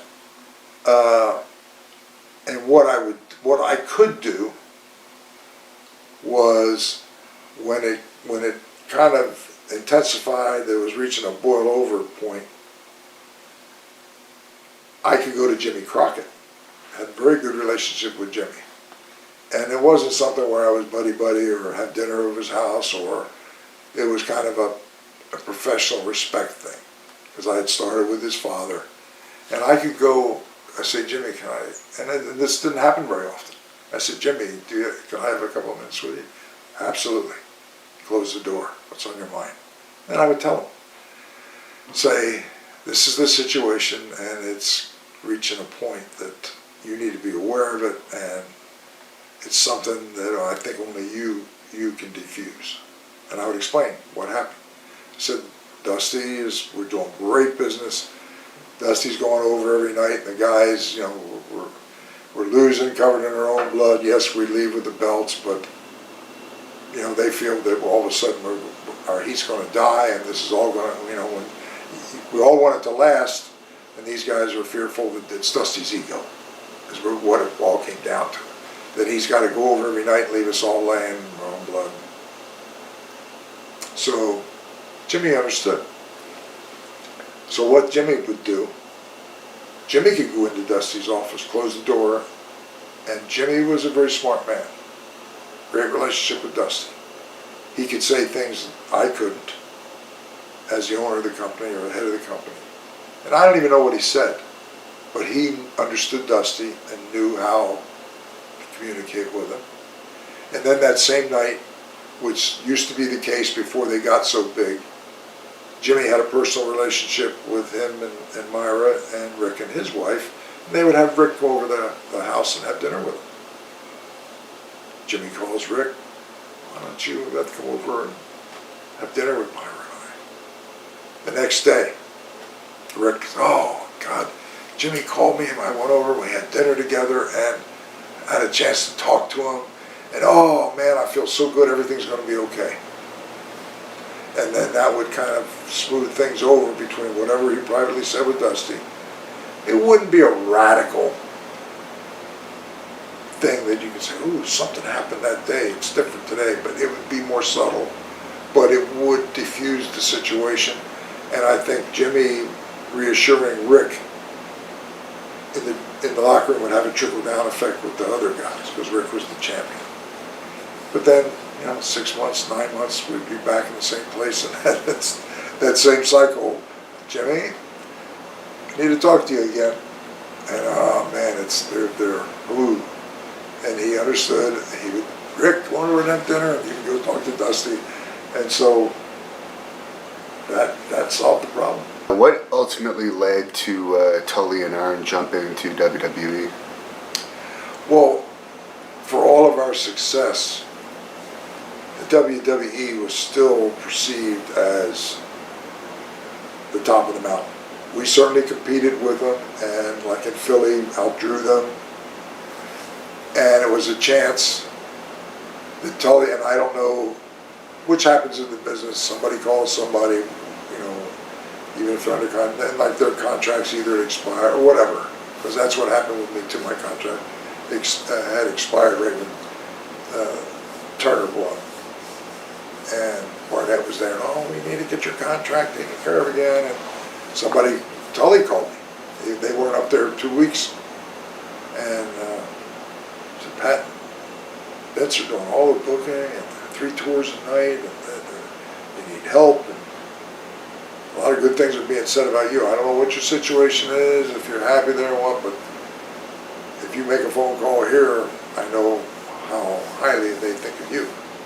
That opened the door for me to eventually go there.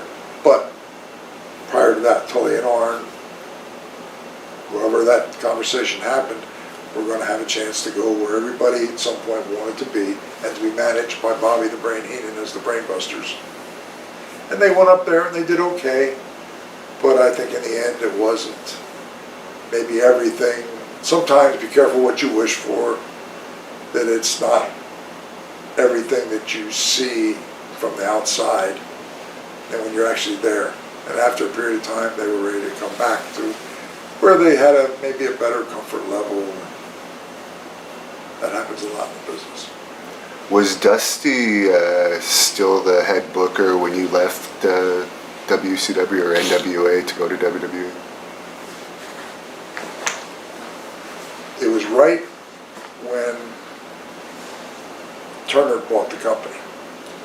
And in the due diligence process, because they had higher-ups that interviewed all the key people when they came and interviewed me. And the feedback was that the Turner people had deep, deep pockets. And even though Crockett's were successful, certainly didn't have the financial depth and resources that the Turner organization had. They had an ice truck, but Turner had state-of-the-art equipment. In terms of programming and being able to network the programming and other places, Turner would have all this other programming that they generated, that they then could say, when we go and pitch in Europe for a group of programming, we can put wrestling in there too, and be able to take it places that you can't do on your own now.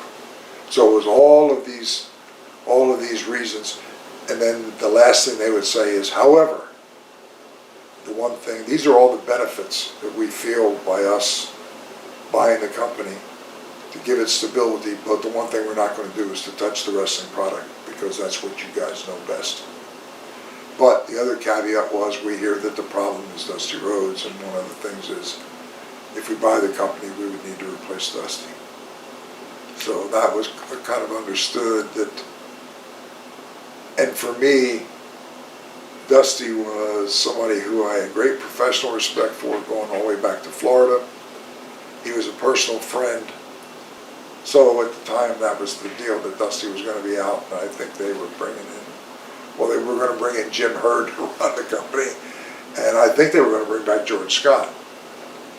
And of course I left, and I had a habit of, whoever signed my check, 100% of my attention was on the people that I worked for. I never looked at the other program, never had it influence whatever decisions I was making with the people that I was working for. So whatever they did, I paid no attention to. The only thing I remember was, we had a big event at, I think, the Scope in Norfolk, and this was like around Thanksgiving, and the contract was signed November 1, and that night in Norfolk, in comes Jim Hurd with his wife, full fur coat, Lou Thez with his wife Charlie Thez, full mink coat, because Lou lived in Virginia Beach at the time. They came through the dressing room just to say hi and hello to everybody, and I thought, you know, I heard Jim Hurd was executive with Pizza Hut or something, and the only reason that Turner was going to hire him to run the wrestling company is because he had been a station manager in St. Louis at a time when Sam Muchnick ran that promotion, and that Hurd and Sam Muchnick were friends, and they thought, oh, he's one of us. He's a broadcast guy, but he knows wrestling. He's got contacts in the wrestling business too. And I just, being around Hurd just very little bit, I had trouble making that connection. So when I got the call from Tully, and the meeting was set up just prior to Christmas, went to New York with my wife to do a little shopping, and arrangements were made for a car to come in to pick me up and take me to Vince's home and meet privately, where nobody even knew I was there. And I met Vince, and I didn't have a contract, so he wasn't violating any contract, and he was late coming in. He had came in, still hadn't even taken the makeup off from whatever he was doing with voiceovers and stuff, and he came in, apologized for being a few minutes late, and he said he wanted to meet with me, and that needed help. I heard all these good things about me, and he said, however, I'm not interested in you as a talent. I'm interested in you walking off camera. I want you full-time for your creative input, and for your, I understand you're a detail person. We need that. We need somebody that pays attention to details. And he said, we talked about compensation, and I didn't want to take I realized walking off camera, it's different when you're not a performer, but I didn't want to take a huge step back. So the number I threw out there, Vince didn't blink. And I thought, well, I can't have special attraction matches with Precious Paul Ellering for the rest of my life. So this was a good, I was like 44 years old. And I thought, yeah, maybe this is the time. You know, one door in life opens as another closes behind you. And Vince said, and I wasn't married yet. We were seeing each other and got married later that year. And I said, let me talk to her. And because it involved moving to Connecticut and a major change. And just let me sleep on it for the night. And yeah, well, obviously it was an offer that I couldn't refuse. And Vince said, I hope you'll make a decision based on this conversation, but I also respect the fact that if you choose to go back to Atlanta and tell them that we met and see what they're willing to do for you and see play one or the other. I have no problem if to do that to get what's best for you and your family. Though I would hope you would consider my offer on its merits alone, which is what I ended up doing. Called him the next day and said, I'll take your offer. And I took like a couple weeks off and started there on the 1st of February. What was the NWA's reaction to you leaving? I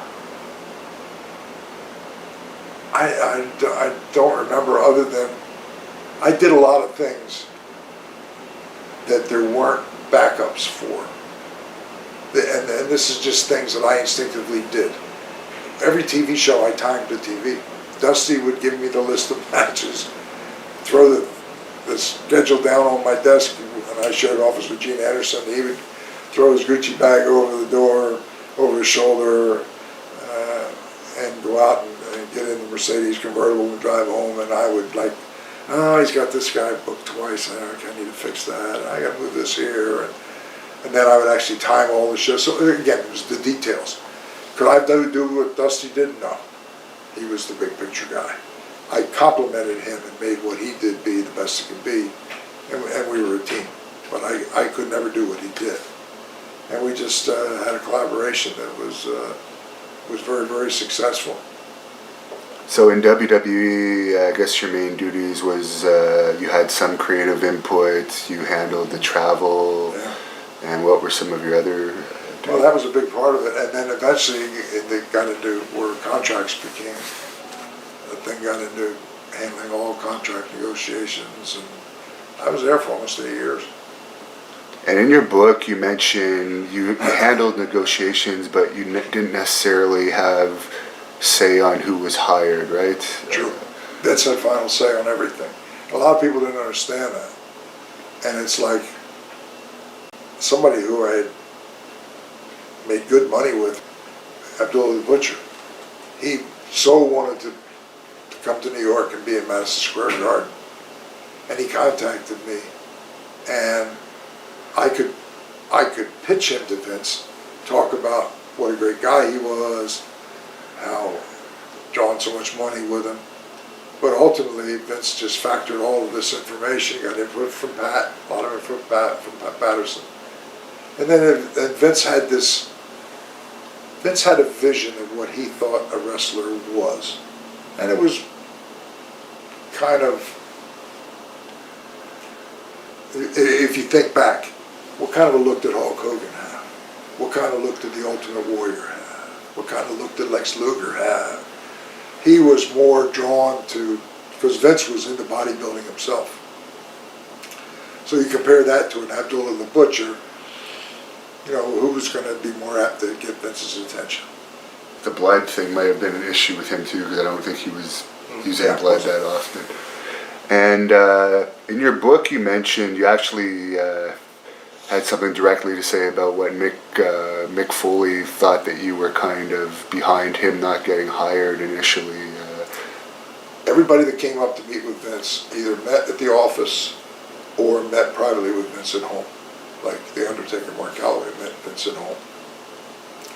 Mick Foley met in the office with Vince. Triple H had been trained by Kowalski. It was him, Vince, and I that met in the office. And Vince would ask a lot of questions and want to know about people's backgrounds, and I would be there and talk. And then the perception was that I had a huge impact on the final decision,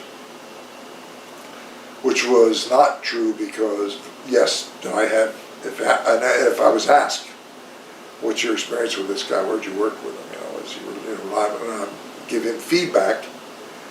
Pat would give him feedback, and then there was no discussion about, well, this is what I'm thinking of doing, and then you try to change Vince's mind. No, Vince, once he made up his mind, the decision was made.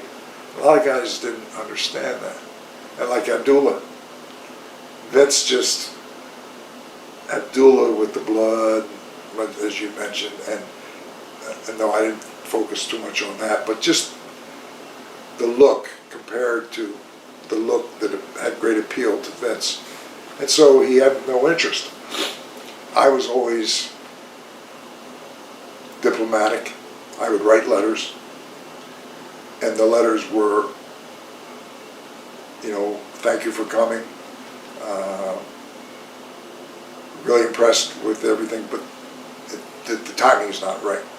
And so I'm hoping that we can stay in touch, and then further down the line, maybe we could come together and do business. It was a political way of sending a letter that would make the guys still feel important, but that we didn't have an offer to make to them. And then some guys, because there were guys that I had worked with, managed, or close to, felt that, oh, wow, I must have badmouthed them or something. Not true. The guys didn't understand. And I always thought that a lot of guys, they know the business. They got to know that Vince is the one that makes the final decision. And it was only years after that I kind of rationalized it in my own mind, where, it's like I slapped myself and I said, hey, dummy, think about it for a minute. If they didn't get an offer, there's no upside to being upset with Vince McMahon. You're not going to be mad at him, because you always want to keep that door open. So if you're going to be frustrated or vent at somebody, it's a lot easier for it to be me and think, well, I probably badmouthed them or didn't say the right word or didn't recommend them, and that influenced Vince's decision. Me thinking, well, guys got to know that it's Vince. But it was easier to be, if they were frustrated, to maybe have some little animosity towards me, because there was no upside to having any of Vince. And is it true that The Undertaker was originally being considered for the Berserker gimmick? Yeah, he was similar to the Berserker gimmick. He looked at him being a Viking with the helmet with the horns. That was the very first thought that Vince had. And then Vince had a whole department that he would then turn over prospective talent. Say, I'm not going to give you any preconceived ideas. You take his look, what you see, give me several characterizations that you think he would comfortably fit into that. And that would influence what Vince decided to do. Is there any wrestler that you were involved in the hiring process with that you're particularly proud of being involved with? Proud of all of them, because everybody that came in there, by and large, because it was I worked all those years for all the regional promoters, and had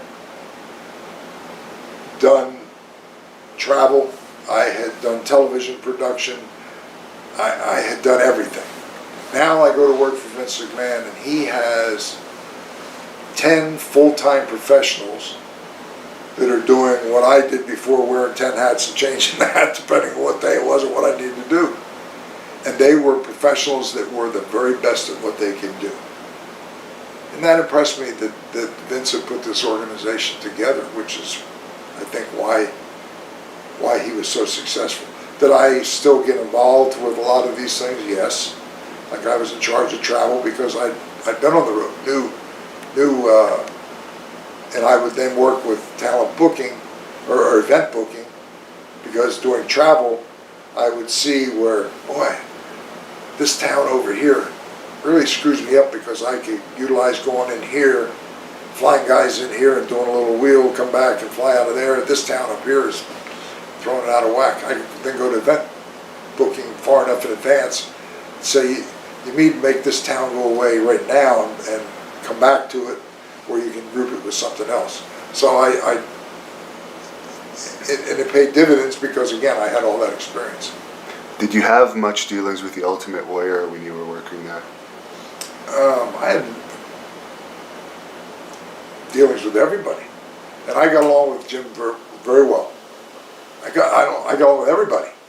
I think that's part of why I had longevity in the executive management side because I had been a talent. So when I talked to somebody, I was always talking to someone that I knew how to approach them because I'd walked a mile in their shoes. Knew a little bit about their personality and what I could say and not say, and to be able to do business with that person. But Jim was very intense, and it was like at TV we had to do promos where we had these soundproof boxes, and they would go in there and they would do sound bites without being specific to the town. And back in those days, Sean Mooney would do the event center, and he would say, "The Ultimate Warrior is going to face Georgie Animal Steel," or whatever he'd say, and here's what Warrior had to say. And it would be like a 50-second clip. And the Warrior was always, out somewhere where people, what the hell was he talking about? But that was the Warrior. That was part of his appeal. And he would have to be made up, and to get him to, and I would come with him at TV and say, "Jim, you need to do your thing." "Nah, I'm working on my match. Well, hold on." And then he would push it back, where all of a sudden it's time for his match. He'd come back, his makeup is all running, I gotta get a shower. And Vince, my orders were, I don't leave the building till they're done. So I would get with Jim. I said, "Jim, I asked you, and I respect that, your time and space with what your priorities are, but my orders are, we do not leave the building until this is done. So now you have put it off till now it's your match. Now looking at your makeup, take your shower, reapply your makeup. We're going to be here together until they're done." And then after that, he realized when I told him that it had to be done, that was the alternative. And he didn't want to be there until 3 or 4 o'clock in the morning. But I did it in a professional way. Had a great relationship with him. And then after he left, there was a lawsuit where he tried to get the rights to the name Ultimate Warrior, because he had had it before, and there was a lawsuit with the WWE, and they were going to have, and I wasn't working with them any longer, and we were going to have depositions with Jerry McDivitt. Jim calls me from Phoenix, and he said, "There's a lawsuit," and he said they're basically trying to say that I was not a main event talent, trying to demean his professional credibility, that he didn't have any rights to claim to the name. And he said, "Your opinion would help me greatly." And I said, "You are a main event attraction, and under oath I would say so. I'm not working for them anymore, but I don't want to burn any bridges. So I said, what you need to do is you need to subpoena me to appear. I'm not appearing as a voluntary witness on your behalf. You subpoena me. And they know that I'm being subpoenaed by you to appear. I'm not appearing as a witness for you. And then when I'm asked under oath that question, you know in advance what my answer is going to be."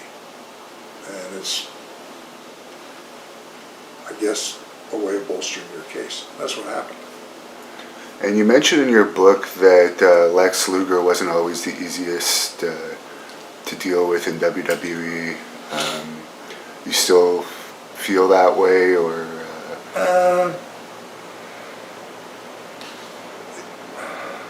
The answer is yes. But it never became personal with me. I just had a job to do. And everybody's personalities were different. Some guys realized that they were in the right place at the right time and were thankful for the opportunity that they had. Other guys maybe had an inflated sense of their self-worth, and I had to deal with both sides to get accomplished what I needed to get accomplished. And Lex was Lex. And I got along with him, accomplished, and never became personal. And now you know, I see Lex from somebody who had an unbelievable body, now being physically reduced to being in a wheelchair, and it's sad. And I get absolutely no personal satisfaction from that.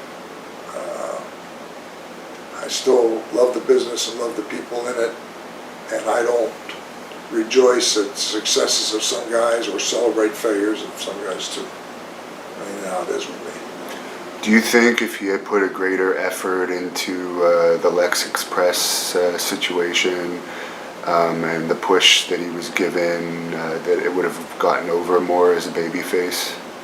No. I think the best effort was put forward. It was a great idea. The resources were there. Lex was given an opportunity. The thing in the business is you create opportunities. As a talent has a responsibility to recognize when an opportunity is given to them, take advantage of it, and run with it to the best of your ability. And at the end of the day, some guys flourish, and some guys have success, but maybe not at the level that you might have hoped for or anticipated you would get to. Doesn't mean they're a bad person or not talented. That's the beauty of this business, that it's, you recognize talent, give them opportunity, hope for the best, but you're not in total control. They have a part to play in it, and how much they're in sync with what you envision and how much effort they put into it. You know, they have to go to bed at night and think, you know, did I really do my best, give it my all? Could it have been better if I tried harder? That's for them to answer, not me. And how did you like working with Bruce Pritchard behind the scenes? Along with Bruce, I actually didn't have that much to do with him. He was like more involved with the magazine when I was there, and right when I left, I was like transitioning away from being more involved with the creative side and putting a lot more emphasis in the travel detailed stuff, contract negotiations, and not so much with the creative, because that's a huge responsibility. And Bruce kind of eased into that role, and he's a very smart guy. Goes back to working for Paul Bosch, so he's got that good foundation. And he's a good guy that I consider a friend and have respect for. And he kind of had a contrasting opinion of Jerry Jarrett than you do from what I read about you in your book. Bruce has talked a lot lately about he thinks Jerry Jarrett was overrated and he didn't really provide much positive input to WWE, and he has also claimed that the rumors that when Vince looked like Vince was possibly going to spend some jail time and Jerry Jarrett was allegedly going to be replacing Vince had he gone to jail. Bruce said that there was nothing to that, but when I read your book, you kind of confirmed that. Yeah, I had a role in all that. Yeah, so I'm just wondering if you could tell us your opinion on Jerry Jarrett and what his contributions were to WWE when he was brought in as a consultant, I believe. I'm a big Jerry Jarrett fan. Worked for him when he and Lawler had Memphis and Nashville. Jerry has his style, but he's got such a wealth of knowledge. And I think one of the treasures of our business. And when Vince was under investigation, and Vince kind of, his thought process was, well, if the federal government spends this much money to try and nail me for something, whether they've got a strong case or not, even if it's a weak case, when they spend that kind of money, they're going to get some pound of flesh for what they invested. So Vince kind of just thought, having said all that, I might end up getting found guilty of something, not because I am guilty, just because it's tough to fight the federal government with all of their resources and all their power. And he used to talk with Pat and I, and he'd say, hey, you never know in a court of law, and with their resources and what have you, if I end up, they find me guilty of something, and I have to do time, you and Pat, talking to us collectively, said you'd have to come up business days and bring your legal pad and pencil, and we'll take notes, and you guys are going to have to keep the ball rolling. And we just used to, yeah, sure, Vince, yeah, yeah. And then it was like looking for some insurance. And I told Vince, I said, there's one guy who, all my years of all the places that I've gone and people, I know most of the who's who of our business. And I said, there's one guy who has done everything that you have done, Vince, though on a much, much smaller scale. And that was Jerry Jarrett. Because he had been a talent. He had been a booker. He understood that. He understood television production, understood all aspects, and had been very successful. And I said, if there's a guy who you temporarily were on hiatus, he's the one guy that I would say could come in, and there's nobody out there that can replace you. But there's one guy that has the credentials to be able to keep things going until you could get back in and take the reins again. And he said, call him and have him call me. That resulted in about 3 multi-hour conversations between Vince and Jerry Jarrett. Then Vince said, call Jerry, I would like him to come up and stay at the house with me for, I think he stayed there for over a month, might have been as much as almost 2 months, where he lived with Vince, had meals with him, and then finally Vince said, put Jerry under contract. So I arranged to negotiate with Jerry, put him under a contract for a year, and he said, have him come up here, and initially we'll put him in like one of these Homewood suites or something suites type of thing where he could, if he wanted to do some of his own meals or whatever. And the only thing was Jerry's son was a senior in college, and he was a football quarterback. Jerry wanted to be able to fly home every Friday to watch his son play football. Vince said, not a problem. And then he'd fly back Sunday, and I took care of all of that. So Jerry had a contract. He stayed with Vince's house for a couple of weeks. Then he had me do the contract, had Jerry come up, and then during that period of time, the charges against Vince were dropped. And Jerry finally said to me one day, he said, because I had been friends with Jerry for a long time and had a relationship with him, he said, I understand what the plan was, and he said, I was behind it. And he said, but now that Vince's legal situation has resolved itself, he said, I feel bad about having a contract and being paid and you the expense of me coming up here when what I can offer now is not as essential as it might have been had it played out differently legally with Vince. So I went back to Vince. I said, Jerry approached me and said that he loves working here, loves all, but for him to fly back and forth and the expense of the company, and he's a businessman. It's not like the contract he entered in good faith thinking that that's how it was going to play out. It hasn't played out that way, and now he's, I feel bad that you guys are paying me because now Vince is back in control of everything. And Vince said, okay, make arrangements for Jerry to go back home. And he said, and I want to pay out the balance of Jerry's contract. So I went to Jerry and I said, okay, Vince understands and appreciates your love for the business, your honesty, and not wanting to continue this arrangement now that the landscape has changed. However, Vince said he still, because of what everybody's intentions were, he wants to go ahead and honor the terms and pay out your contract. Oh, Jay, you don't need to do that, you know, I don't want to be paid. No, Vince wants to do that, and that's the end of it. And that's how it played out. And what led to you ultimately stepping down from your role with WWE?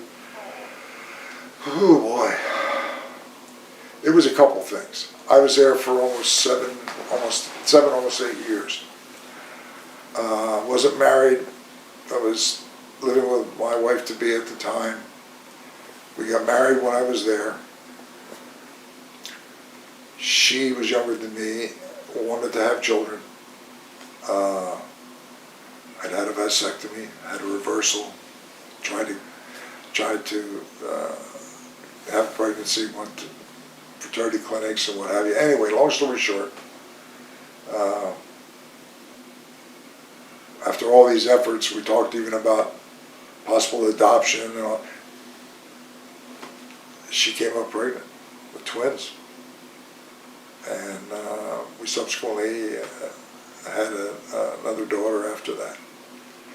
And it changed my life in that I was always the wrestling business 24/7. But when these children, and I had twins when I was 50. The boy has cerebral palsy, special needs. Thank God he's cognitively smart kid, graduated from college along with his sister. His disability is limited to some weakness with his one left side, with his hand and leg. He can't walk independently. He could walk with a walker when he was younger, but he's in a power wheelchair. And he, to this day, he's 25 years old, lives with me. Great kid, love that boy. And it just, I had to balance my life. And sometimes Vince could look at that and think, well, and Vince would talk in the third person sometimes, and he'd say, you don't like Vince anymore? God, no, Vince, it's not that. I love the business. My passion for the business is no less. And then there was some other factors too. He had hired a woman into an executive position, and in structuring the company, I reported to her. And she knew I was married. She was a little older, and she, as I talk off the record, could I have made a case possibly for reverse sexual harassment? I think I could have. The point is, I was very uncomfortable. Minor example, she would travel with us on the private jet after we would do TV. And we would get there at like 2 in the morning, 3 in the morning. Vince would have a limo waiting there to take him to the gym to work out. And you know, it would be Pat, Vince, her and I, and she would, at the front desk, and yell out to everybody, make sure I get a room next to JJ. Just little things that, you know, what are these guys thinking? There's nothing to think but. And then, like at the Garden, she'd live in Manhattan or to go somewhere, or one of the TVs close by. And I reported to her, and I was expected to drive into Manhattan, pick her up at her apartment. And she knew I had a sweet tooth, so she'd have a little gift bag of candies and chocolates that I liked. And I was like, oh man. I wonder what everybody else was thinking, and there was nothing to think. But there just was a lot of things that weren't right. And I think with Vince, he's a 24/7 guy. When you work with somebody 24/7, and I talk to other people, it seems like, you know, they talk about the 7-year itch in a marriage. With Vince, it's like if you have a relationship where you're so heavily involved. I had dinner at his house with his family. It's like something happens after 7 years. It's like, whew, I can't do this any longer. I need to do something else. I don't know if that makes sense to you or not, but that was how I was feeling. And it wasn't personal with Vince. There were some other things that I don't want to talk about. But I owe a lot to Vince McMahon, Linda McMahon, and the whole family. I watched his children grow up. I'm a better person professionally and personally as a result of that experience of working with Vince for 7 years. He's a brilliant man. He doesn't ask you to do anything that he's not doing. Is it demanding? Yes. And you never stop learning in this business. And I learned from Vince McMahon because he has established the dominant worldwide brand in our industry. Brilliant guy. And I'm better, like I say, for the time that I was with him. But it was something that wasn't in the cards to be forever. And I understand when you eventually jumped to WCW, I guess it was fairly soon after that, it was Kevin Nash that recommended you? Yes.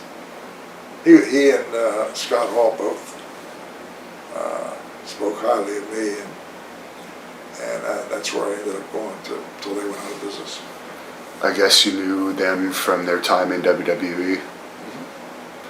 What was your impressions when you went to WCW, comparing it to WWE and your past experience? Well, as I've said already, at the moment that I go to work for whoever it is, and that's your signatures on my check, then 100% of my energy, my focus, my wealth of knowledge and experience is focused right there. And I went with that thought in mind to WCW, which is kind of, now, I was there like when the company was bought by Turner and left a month after. Now 8 years has gone by. And they've had a succession of people who they hired and fired that failed, people that were successful in their hierarchy of executive people who the kiss of death to their careers was, oh, well, now you're going to be the new president of WCW. Oh my God, that's the kiss of death. My career is over, and that's how it played out. And then finally they hired Bischoff, and it was like, no, he's going to be the answer. I'd never met Eric Bischoff. When I left Vince, I didn't know what I was going to do. I had moved my family to Atlanta because I had a place, I had a house, I had to go. Sold the house, I had to move the furniture, and I thought, I don't want to put it in storage. I don't want to live in a hotel room. So my wife went down, found a house, rented it in Atlanta. Had not had any conversations or approached WCW, and my mindset was, well, I think WCW would, with my experience, once I come on the market, unless there's something that I don't see, I would think that there has to be interest there. Maybe not, but I think there probably has to be. If not, Jerry Jarrett is like one more leg of the triangle over there, and he's got some other things. That is an option. If Jerry with his business doesn't have something for me, I'm halfway to Orlando with all of the entertainment properties and ventures there, that me being in entertainment, different though it was a specific niche business, there's got to be something down there where I would be a fit. So I'm here one leg of the triangle.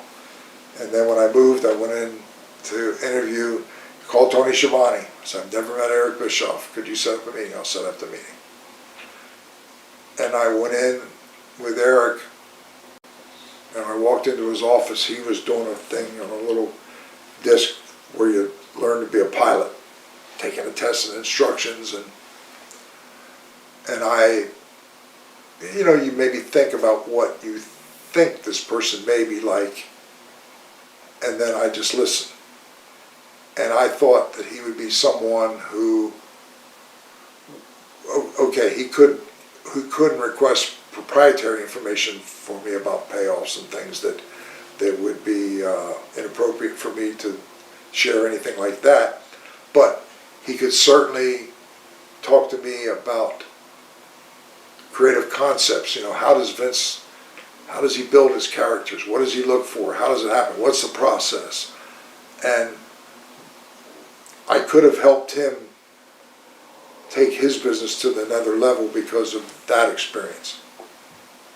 He didn't ask any questions. I correct that. He did ask questions, but it was in the questions of a statement.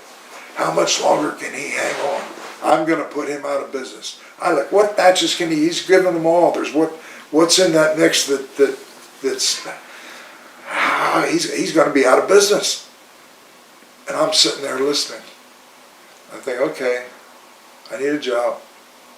I got small kids, one with special needs. I'm not about to tell this man that you're crazy if you think you can put this man out of business. He's third generation of a business that is strictly wrestling, 24/7. You're in charge of a division of TBS that's one spoke in the wheel. And if you think you're going to put Vince with all your resources and everything out of business, man, whew, I need a job. I'm just going to sit here and listen to you and smile. I ain't going to tell you different. That was what I went through in my mind. Now, I'm not sure if you've heard this on the internet, but have you heard the comments that Eric Bischoff has made about you lately? He alleges that shortly after getting hired, you offered to reveal to him handwritten notes you had that said what everyone in WWE's pay was. And he claims that he refused to see it, and I had been involved with contracts and knew what everybody was making, and I would regard divulging proof of that as proprietary information that would have been inappropriate for me to divulge, to document to him. Did I have ballpark numbers that were in my mind? Yes. And if there had been a discussion, I could have talked in generalities about if he was like going to bring in the talent was there, and what are you budgeting in your mind for what to offer this guy. I could say, based on my experience, I think you're a little bit low if you're trying to attract him. In other words, I could, in generalities, without giving him specifics, help him with my knowledge in a subtle way. You found that he didn't really take that into the knowledge that you had to the maximum use it could have been for WCW. I don't think so. No. And I have no axe to grind with Eric Bischoff. Brad Siegel, I do to a degree because he got blinded by Bischoff, who Eric is a good-looking guy, dresses well, presents himself well.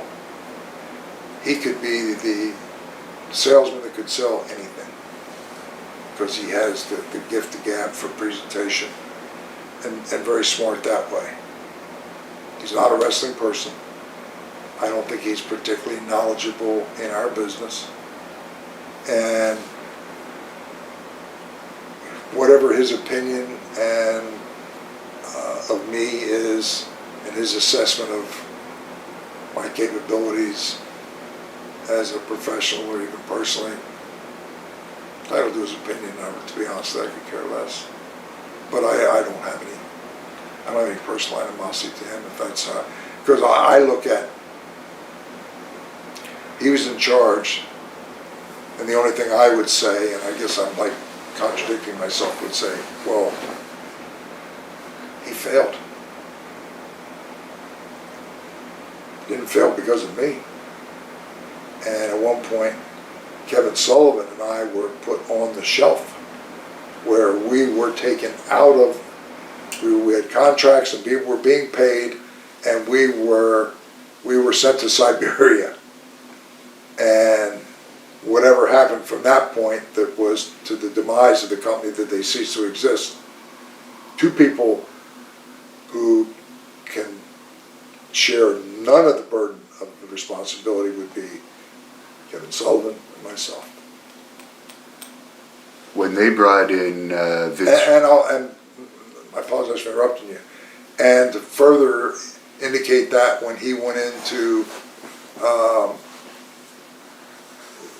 with Jeff Jarrett, when Hulk and Bischoff came in, and this is not a reflection on Hulk because he's a close personal friend, and Hulk always knew how to take care of Hulk, and if he saw a relationship with Bischoff being good for him in terms of opening doors, that's just business, and Hulk is smart that way. But when they went in there, that failed miserably on itself, and that could only fall on Bischoff's shoulders. Where has Bischoff been a success?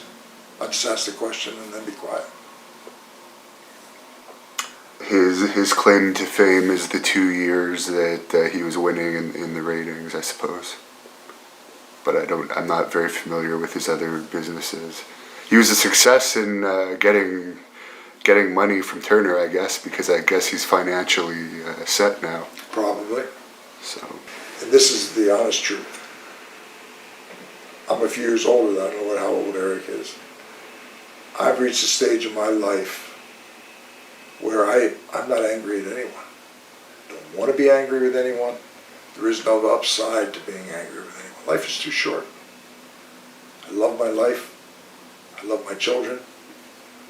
I am very comfortable. I'm not a rich man, but I don't have to worry on any given day about how the food's going to get on the table.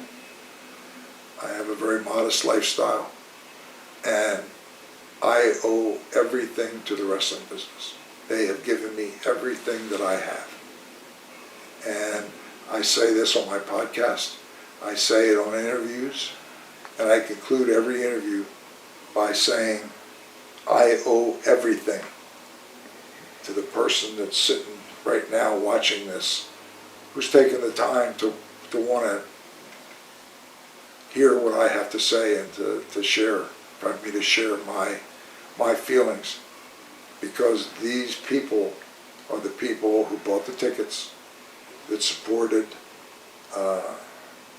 professional wrestling, supported the Four Horsemen, supported J.J. Dillon all through my career. Without them, I would have nothing. And I don't look at my success as because I am so gifted and so brilliant now. I'm the luckiest guy on the face of the earth. I was the right place, the right time, loved the business, cared about the business, and the fans were there for me, and that's my story. After Bischoff was taken out of power, you mentioned you were sent to Siberia, but was that after Bischoff was sent out of power, or did you remain on with whoever replaced Bischoff? Yeah, which was Bill Bush came in, and then Eric Bischoff then was put on hiatus because everything was, again, Vince McMahon, wrestling business, 24/7. And the Turner organization, it was just one division, and it was a division that a lot of the other division heads wished didn't exist and felt, oh man, we don't need to be in the wrestling business. There was kind of like a negative looking down on it. And you know, it's like they would have been happy to see it go away. So when it was making money, okay, and then when the losses all of a sudden, oh, they lost $5 million this month. Oh, $5 million the next month. Oh, $5 million the next month. Oh, they're predicted to lose $5 million every month for the rest of this year and next year. Now these people all of a sudden said, ooh, we don't need to be in the wrestling business anymore. That's a big division that we don't need. Yeah, because it's often blamed by both Vince Russo and Eric Bischoff, blame it on the AOL merger, but do you think if the wrestling business had been profitable, if they would have kept it around? Or was it because, in fact, that it's losing $5 million a month, that's why it was really cut? It wasn't just because they didn't like wrestling. How many wrestlers did AOL hire? How many cards did AOL book? How many TVs did AOL produce? I got questions, not answers. You've answered yourself. For Vince Russo, when he was in, did you have to deal with him at all? Yes. And Vince one day came to my office door and cut a promo on me. And what was objectionable about it was my secretary was sitting out there and another staff was sitting a few feet away. And if he had closed the door and vented, would have been one thing, but he stood in the doorway leaning on the door and cut a promo on me. And used crass language and then turned and stormed away. That's what I took exception with. That's what was totally unprofessional, especially the where and when he did it. And I didn't have any use for him, as I didn't really have much use for Bischoff, and I blame Brad Siegel for allowing that to happen. A number of years went by, and I don't know how many years ago it was, but there was a convention in New York, and they brought in a bunch of guys. Dory and Terry were there. God, it was like the who's who of wrestling were there to appear for signings and photo ops. And they had myself, Baby Doll, and Vince Russo. It was like 3 managers. And I remember the promoter came back and said, I want to put you and Vince Russo. And I said, I've never been difficult in my life. I said, I just ask one thing. Okay, put us there with 3 managers. I understand the position that you're in. All I ask as a personal favor is put me at one end of the table, put Baby Doll in the middle, and then put Vince at the other end of the table. Oh, I didn't know. Not a problem. Which is what he did. And when we were there, we didn't really make eye contact, didn't have any interaction. And at one point, Vince got up, and he had to walk. We were all in the back of the room, and he had to walk to the front of the room to go to the restroom, or whatever. Got up, walked right past me, never looked or acknowledged me, and about the 3rd time out, he got up, got to the end of the table, a couple of feet in front of me, stopped dead in his tracks, turned, walked up to the table, and said, I owe you an apology.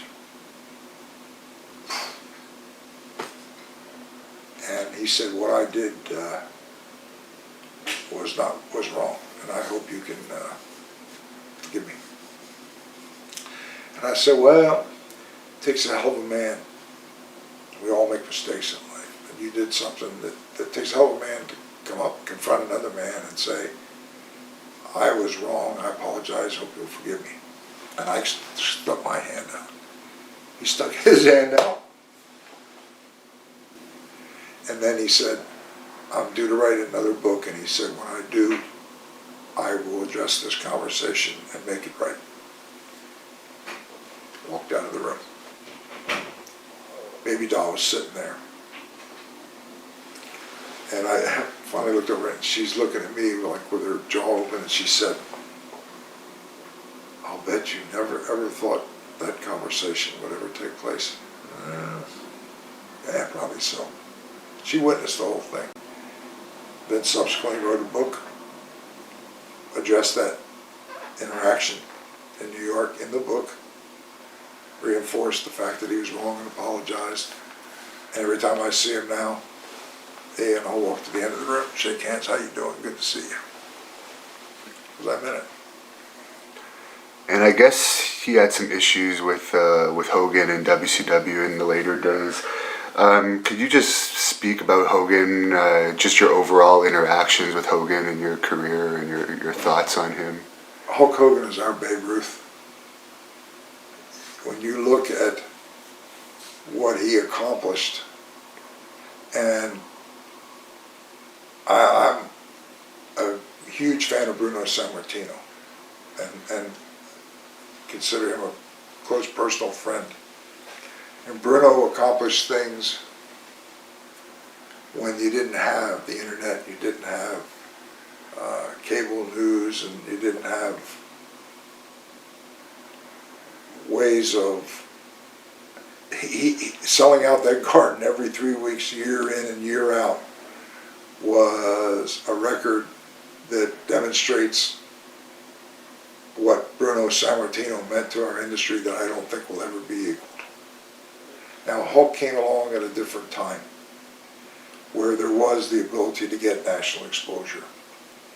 He maximized that, and like I say, he was our Babe Ruth because he had the ability of media exposure. People say, well, I look at his ability to wrestle, and he wasn't really that polished a wrestler. My answer to that is, so what? Look at what he drew.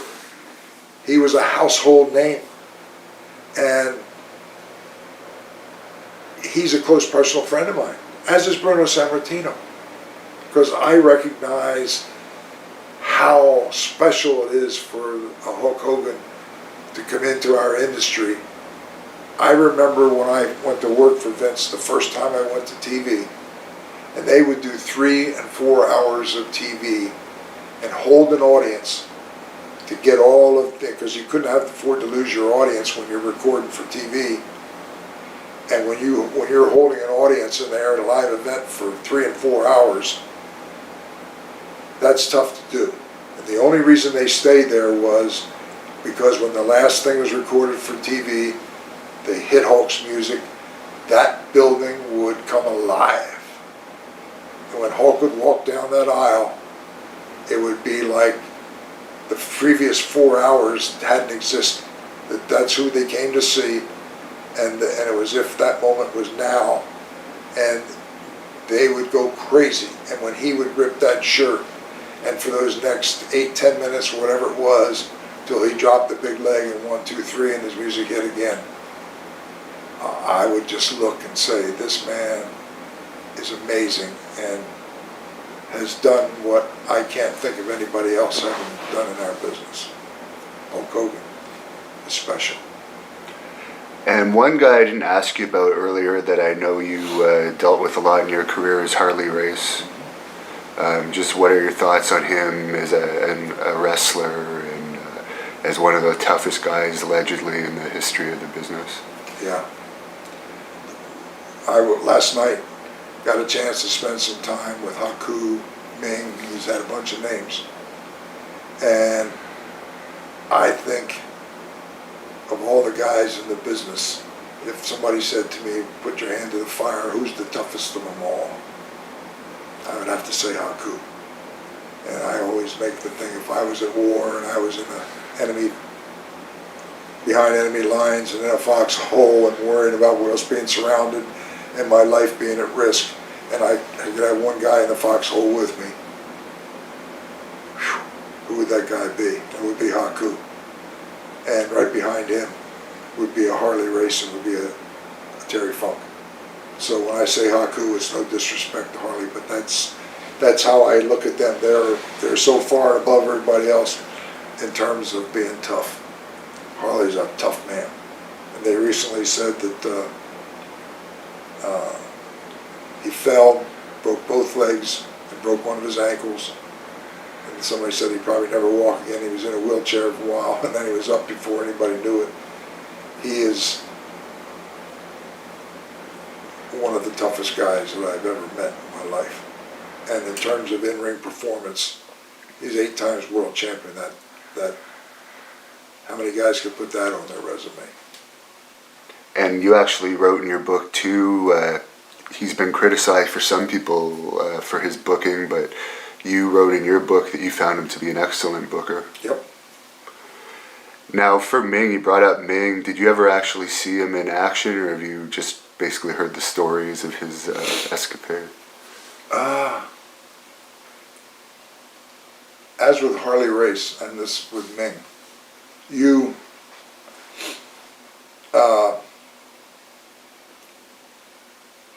when a guy tells you how tough he is, it's hard not to bite your lip, because I'm old enough and have had enough life experiences to know that the toughest of the tough, you never hear it from them. You hear it from everybody else. And I don't think I've seen Haku in Japan. I regard him as a very close personal friend that I have so much respect for, because the tough guys don't have to tell you how tough they are. And when I see him, I give him a big hug, and I know his wife and his son is wrestling now too. I said his son's going to do well because he's got Haku's DNA flowing through his bloodstream. And I always have a smile every time I see him. A great guy, I love him. And I'm actually going to be wrestling him next year for our company, so I'm going to have my work cut out for me. Hey, I would regard it, if I were you, as an honor to be in the ring with him. You spent a small amount of time working with Total Nonstop Action after WCW went out of business. You want to just briefly go over that experience?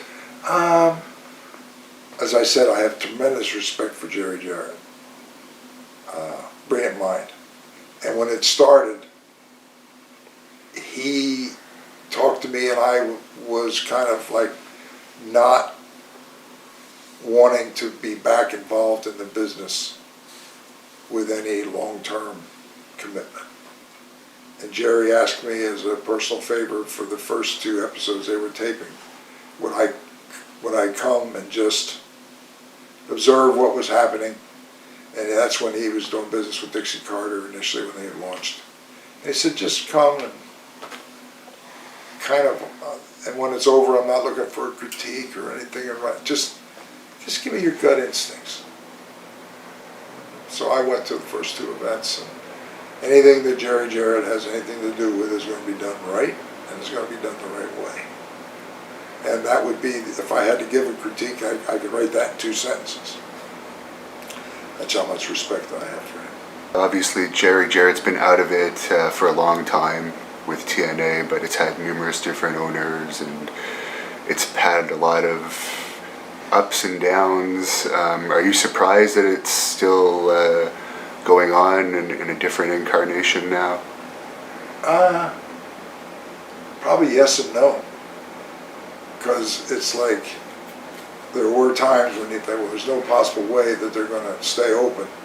And the thing is that the WWE, as I've said, is the dominant world brand. They were the first, they're the biggest, they're the best, and no one will ever replace them. And I go on record, you've got it now recorded. However, the business is so big that there's always going to be room for more than one. And especially if you have a style of wrestling that's why the Southern style of wrestling, people have a hard time defining it. I can't adequately define it either, but other than to say it's different. And I started out in the land of the giants with matches that were a lot of walking and talking, and the people loved it because that's what they were educated to. And I saw a different style of wrestling when I went to the South, and realized that there is no rubber stamp, oh, this is what professional wrestling is. No, professional wrestling is what you, through your television exposure, educate the fans that you're hoping to attract to be whatever you want it to be. And if you take away the shock factor of doing inappropriate things with women, or with violence, or with blood, you can get a short-term reaction, but that's not a recipe for success. And Those are not the things that Jerry Jarrett would do.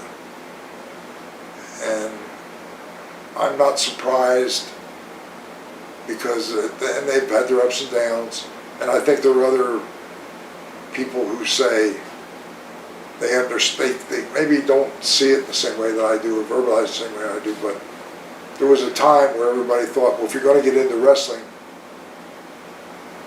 especially if you're trying to attract corporate sponsorships or money behind it, we need to do what the WWE is doing. And that's the biggest mistake in the world, because there's only one of them, and it's like Walt Disney. Nobody's ever going to be bigger than Walt Disney has become. They do what they do the best they can do. The WWE is the best at what they do. You have to have another approach. And that's what Jerry Jarrett understood that. And his fingerprints are on the initial product. And there are times when I thought, wow, I think this is going to be it. They're not going to be around. And I know Dixie Carter. I understand her family, Panda Energy, had a lot of money. And so I said, well, this is kind of something that the daughter took a liking to, and so they're willing to substantiate or to absorb some losses because they want their daughter to be happy, and they're making enough money over here that they can say, okay, we can lose a little bit over here, but we're still making it, and our daughter's happy. And there have been times after that where I thought, because then Dixie's been out, and then she's been back, but at the end of the day, I guess I am still surprised that they're out there. And what do you think of the latest thing that happened? I guess it was on Monday they announced, they officially released Jeff Jarrett, I guess, because he was dealing with some personal issues, and apparently now he's going to go into WWE-sponsored rehab. I saw that. I did see that. And nothing surprises me. Nothing you can tell me or say is going to get a look of surprise about me. And I don't know what the future holds for them, and whether Jeff comes back and gets involved with them again. And Jerry was there, and he was out back for a little bit now. I think for the business it would be great if they're able to stay in business, because back in the territory days, there were guys all over the country that were full-time professional wrestlers that made a living from the greatest business in the world. Vince can't hire everybody, and there's going to be some guys that are come and go. So it's a great thing if there are other opportunities for other guys to be in the business and to make a living. And I hope they make it for that reason alone. And what would be your best advice for someone who's trying to start up a territory or get an independent company going? What's like the one thing you would tell them that's the most important with all your history and knowledge? Well, the first thing I would say is, I hope you have a lot of money. And when I say a lot of money, I'm talking Ted Turner money. Deep, deep pockets. Now, if you have the money, it's a talent-driven business. You need talent.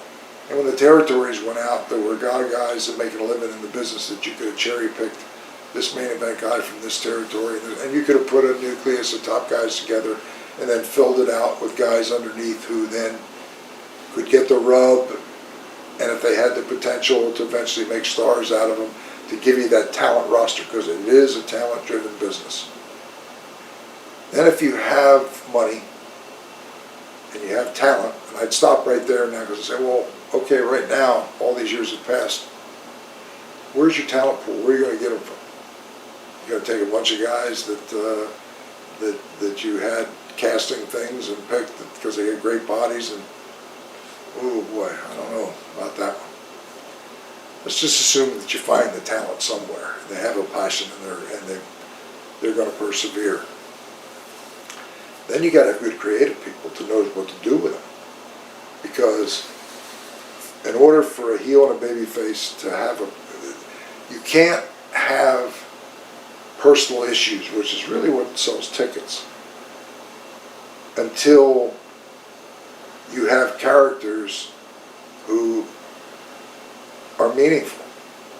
You've got to establish them, especially a baby. It's easy to make a hero. You can do dastardly things to make people dislike somebody. How do you make a baby face? It's a long, drawn-out process. That, what's he going to kiss babies? What do you do to make a baby face a baby face?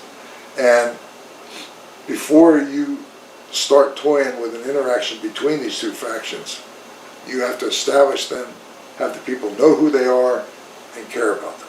That's not easy to do. And then if you have that, you have to have an avenue to expose it. You need a television. And you can't have a television show that's on at 3 a.m. and expect to be able to run live events and be profitable, or have sponsorship come in if you're looking at television revenue to bear a lot of the a lot of the responsibility of making a wrestling promotion a success. Having said all of that, I would not advise, if somebody came to me and said, well, we'll pay you X number of dollars to be a consultant or whatever, I said, I'll tell you what, excuse me, I'll tell you what, give me $1, put the dollar down, now I'm going to give you some advice, and then I'll take your dollar, put it in my pocket, go buy a cup of coffee, and we'll walk away from it. If you got money, don't invest in the wrestling business. Do something else with your money. Because the talent is not out there. It would be a tough road to try and find some talent to build from. Then you need a creative mind to know what to do with it. And those people are few and far between. One of whom I'm spending some time with around this taping episode, and that's Kevin Sullivan. Brilliant mind. You need somebody like that. There's only one Kevin Sullivan. And then if you have the money, you have the talent, you have a creative person that knows what they're doing, how are you going to get that word out there? You need the television. And back in the day when you had, I'd go back to when I went to Charlotte, you had ABC, NBC, CBS, and you may have had one independent station. Now if you turn on a cable network, you count the number of stations that you can choose from in the hundreds. How are you going to have a new program, let the world know that you're out there, and that this is where to find you and to build a loyal following? Where is that? I don't know where that is. Certainly not wrestling magazines. Buy ads in every major newspaper. How many wrestling fans read ads in newspapers? I don't know how you get that word out there. So I could think of all the reasons why. If you had money and said, I love the wrestling business, boy, I want to get in it. And I'd say, give me $1. Now I'm going to save you a lot of money and tell you, don't get in the wrestling business. Put your money somewhere else and do something else, because it's the greatest business in the world, but it's the most challenging business, and I don't know that it's possible in this day and time for a new player to come in and be successful. Would you say overall that, I guess WWE is very profitable and they're growing, but overall, as you mentioned, there's a lot less jobs in the wrestling industry. Would you say that overall it's not really the healthiest business as compared to the past, the 70s, the 80s, the 60s, just because there's so few places I write to all work? that down because I'm going to repeat exactly what you're saying. Yeah. It's not the healthiest business in the world. And will there always be wrestling? Yes. I go to these independent shows, and I love going there, and I saw Rock and Roll Express recently, and I go out there and think, oh, these guys are so talented. They can still go out there and just have this crowd in the palm of their hand. And it's a high school gymnasium, and it's sold out. And these are people that maybe don't have the money to go to a major city to go see a WWE event 3 or 4 times a year in a major city. And there's still wrestling, there's still something. It goes back to the original conflict on the walls of the caves is carvings of a man and two men grappling. It's the world's oldest sport. And there'll always be an appeal there for that. But as a television product and as an industry, and even the WWE, they have certainly the financial backing. They got the TV deals, but it's the talent part of it too. And now they have like a developmental thing in Florida they've had for a number of years. But how many stars have come out of that building? Or that I honestly don't know if there's been one megastar that has come out of that. Well, I can't think of one, but I don't follow it that closely. And not one doesn't. And there was always in the industry, if you walked up to somebody that said something about wrestling, said, "Oh, you like wrestling?" "Yeah, I like wrestling." "Give me a name of somebody that you immediately associate with wrestling." Hulk Hogan is what they mostly said. Okay, depending on the era. Yeah. And what their age is. And if it's a young person, maybe Austin or The Rock. Okay. And if you go back in your New York area, Bruno Sammartino, if you go way back on Antonino Rocca, I'm giving my age away, but it would be Sammartino, it would be Hulk Hogan, it would be The Rock, John Cena. John Cena would be probably the last on that list. And how long has John been on top? And where is he in terms of his career? Yeah. And do you see the next star sitting there being nurtured and groomed? Maybe I don't watch it enough to see it. So I don't know. Don't know. And one final story I'm going to ask you to tell, because I was actually laughing out loud on the plane reading this story from your book, because I have always thought you were an extremely intelligent person, but I read this story about this blood-filled condom that was, it seems like such a ridiculous thing to do, placing someone else's blood in your mouth and then losing the condom and then putting it back in your mouth after it's rolled on a dirty ring. So I was just wondering if you could briefly explain what exactly you were thinking with that. I think it was Kendo Nagasaki, and I forget who he was wrestling. I want to say it was Mike Rotundo. And it was a TV match, and it was going to be an angle. And I don't remember who it was, but somebody actually, there was a hypodermic needle that drew blood out of somebody's vein and put it in a condom and tied it off and then put it in a glass of warm water so it wouldn't coagulate. And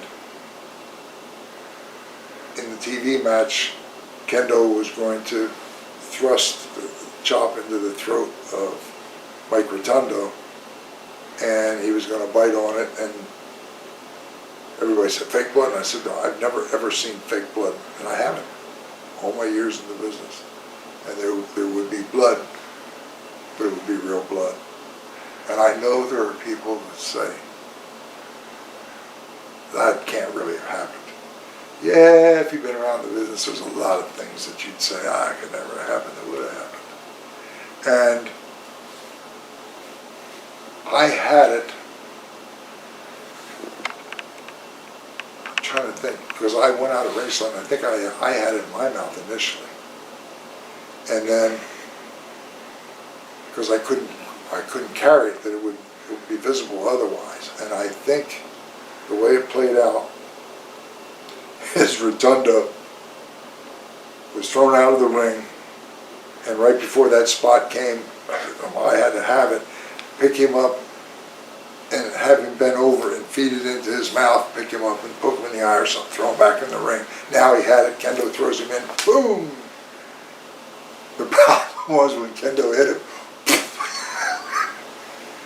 and I see this thing rolling out in the middle of the ring. I dove in the ring and rolled my arms around it, fell on top of it, sucked it back up and crawled back out of the ring. So that thing made the whole transition from being drawn from somebody's vein, put in a condom, put it in warm water to keep from coagulating, ready for the match, ready for the thing. I put it in my mouth so that I have it because I can't carry it. Ready for the transfer. I now have it without being conspicuous. Rotundo comes out. I give it to him. Kendo throws him in, does him, but instead of him being able to bite down on it, whether Kendo hit him in the chest hard enough, he spit it out. I'm horrified by what I see. I dive in the ring, surround it, suck it back up, take it back out, and I carry it back to the dressing room. You couldn't make a story like that up, and it's the God's honest truth. And I guess this was before AIDS really became known, where you would be willing to take the risk of having someone else's blood explode. Yes, you think of all those things now, but if we made a list of all the sacrifices of people that love the wrestling business, that are on the inside, have done, probably wouldn't even be number one on the list. And I know you don't have a lot of social media. I believe you have a Twitter for your. No, if I do, somebody else looks at it. Okay. I have a podcast, the Dillon Show, that's less than 6 months, and I was approached about doing it by Court Bauer, the Major League Wrestling Network, and when he approached me, I said, and this is true, I have never ever listened to a podcast, not only wrestling, but a podcast. I don't know if I would be a good fit, and he finally convinced me that because of my length of time in the business and the places that I worked, that I could probably talk forever historically because of all that experience, and that there are people who just love hearing about the wrestling business that would want to listen to it. And I guess it's played out that well, to my surprise, because I start talking, and I don't know how long the clock's been running, but or how many times you've had to change tape, or if you are change tape, but I guess I could talk forever about wrestling. You can see that my energy is, I know we're drawing to the end, but I've loved doing this. And I'm sure your fans are going to appreciate it, and we definitely appreciate you taking the time to do it. So I guess people could find that on iTunes if they want to search for your podcast and subscribe to it. And you do have a website as well, I guess, if someone wants to book you. Yeah, jjdillon.com. I never go there and look anymore, but it was kind of like Scott Teal, who has Crowbar Press, and he co-authored my autobiography, Whistles of Lake Seagulls, and that was in 2005, and I've been friends with Scott Teal, who's published some incredible things, of which my autobiography is only one. He did all these before me, and he's someone who has a great passion for the business and a great talent for writing. So if you see anything with Scott Teal, or I recommend go to Crowbar Press and just look at all the stuff that he's published, and it would be money well spent if you have any passion at all for wrestling, because he's published so much stuff. And for people that want to buy that book, they could contact you. They can buy it through Crowbar Press, or if you go to my website, jjdillon.com, and there's some old pictures and things, and there's one on there where there is a email address that you can write to, and don't try to remember it, but it's horsemandillon@yahoo.com. And if you go there, I'm the only one that looks at it, and I get people that they find that out through podcast interviews or something like this, and they go on there, and I get an email and say, I'm interested in getting your book, how can I do it? And then I will personally respond to them and say, and they send out like a signed copy, and they can either go to Crowbar Press and order it, which will not be a signed copy. If that's important to you, send me an email. I will respond and give you an address. Send me a check for just the cost of the book and the postage.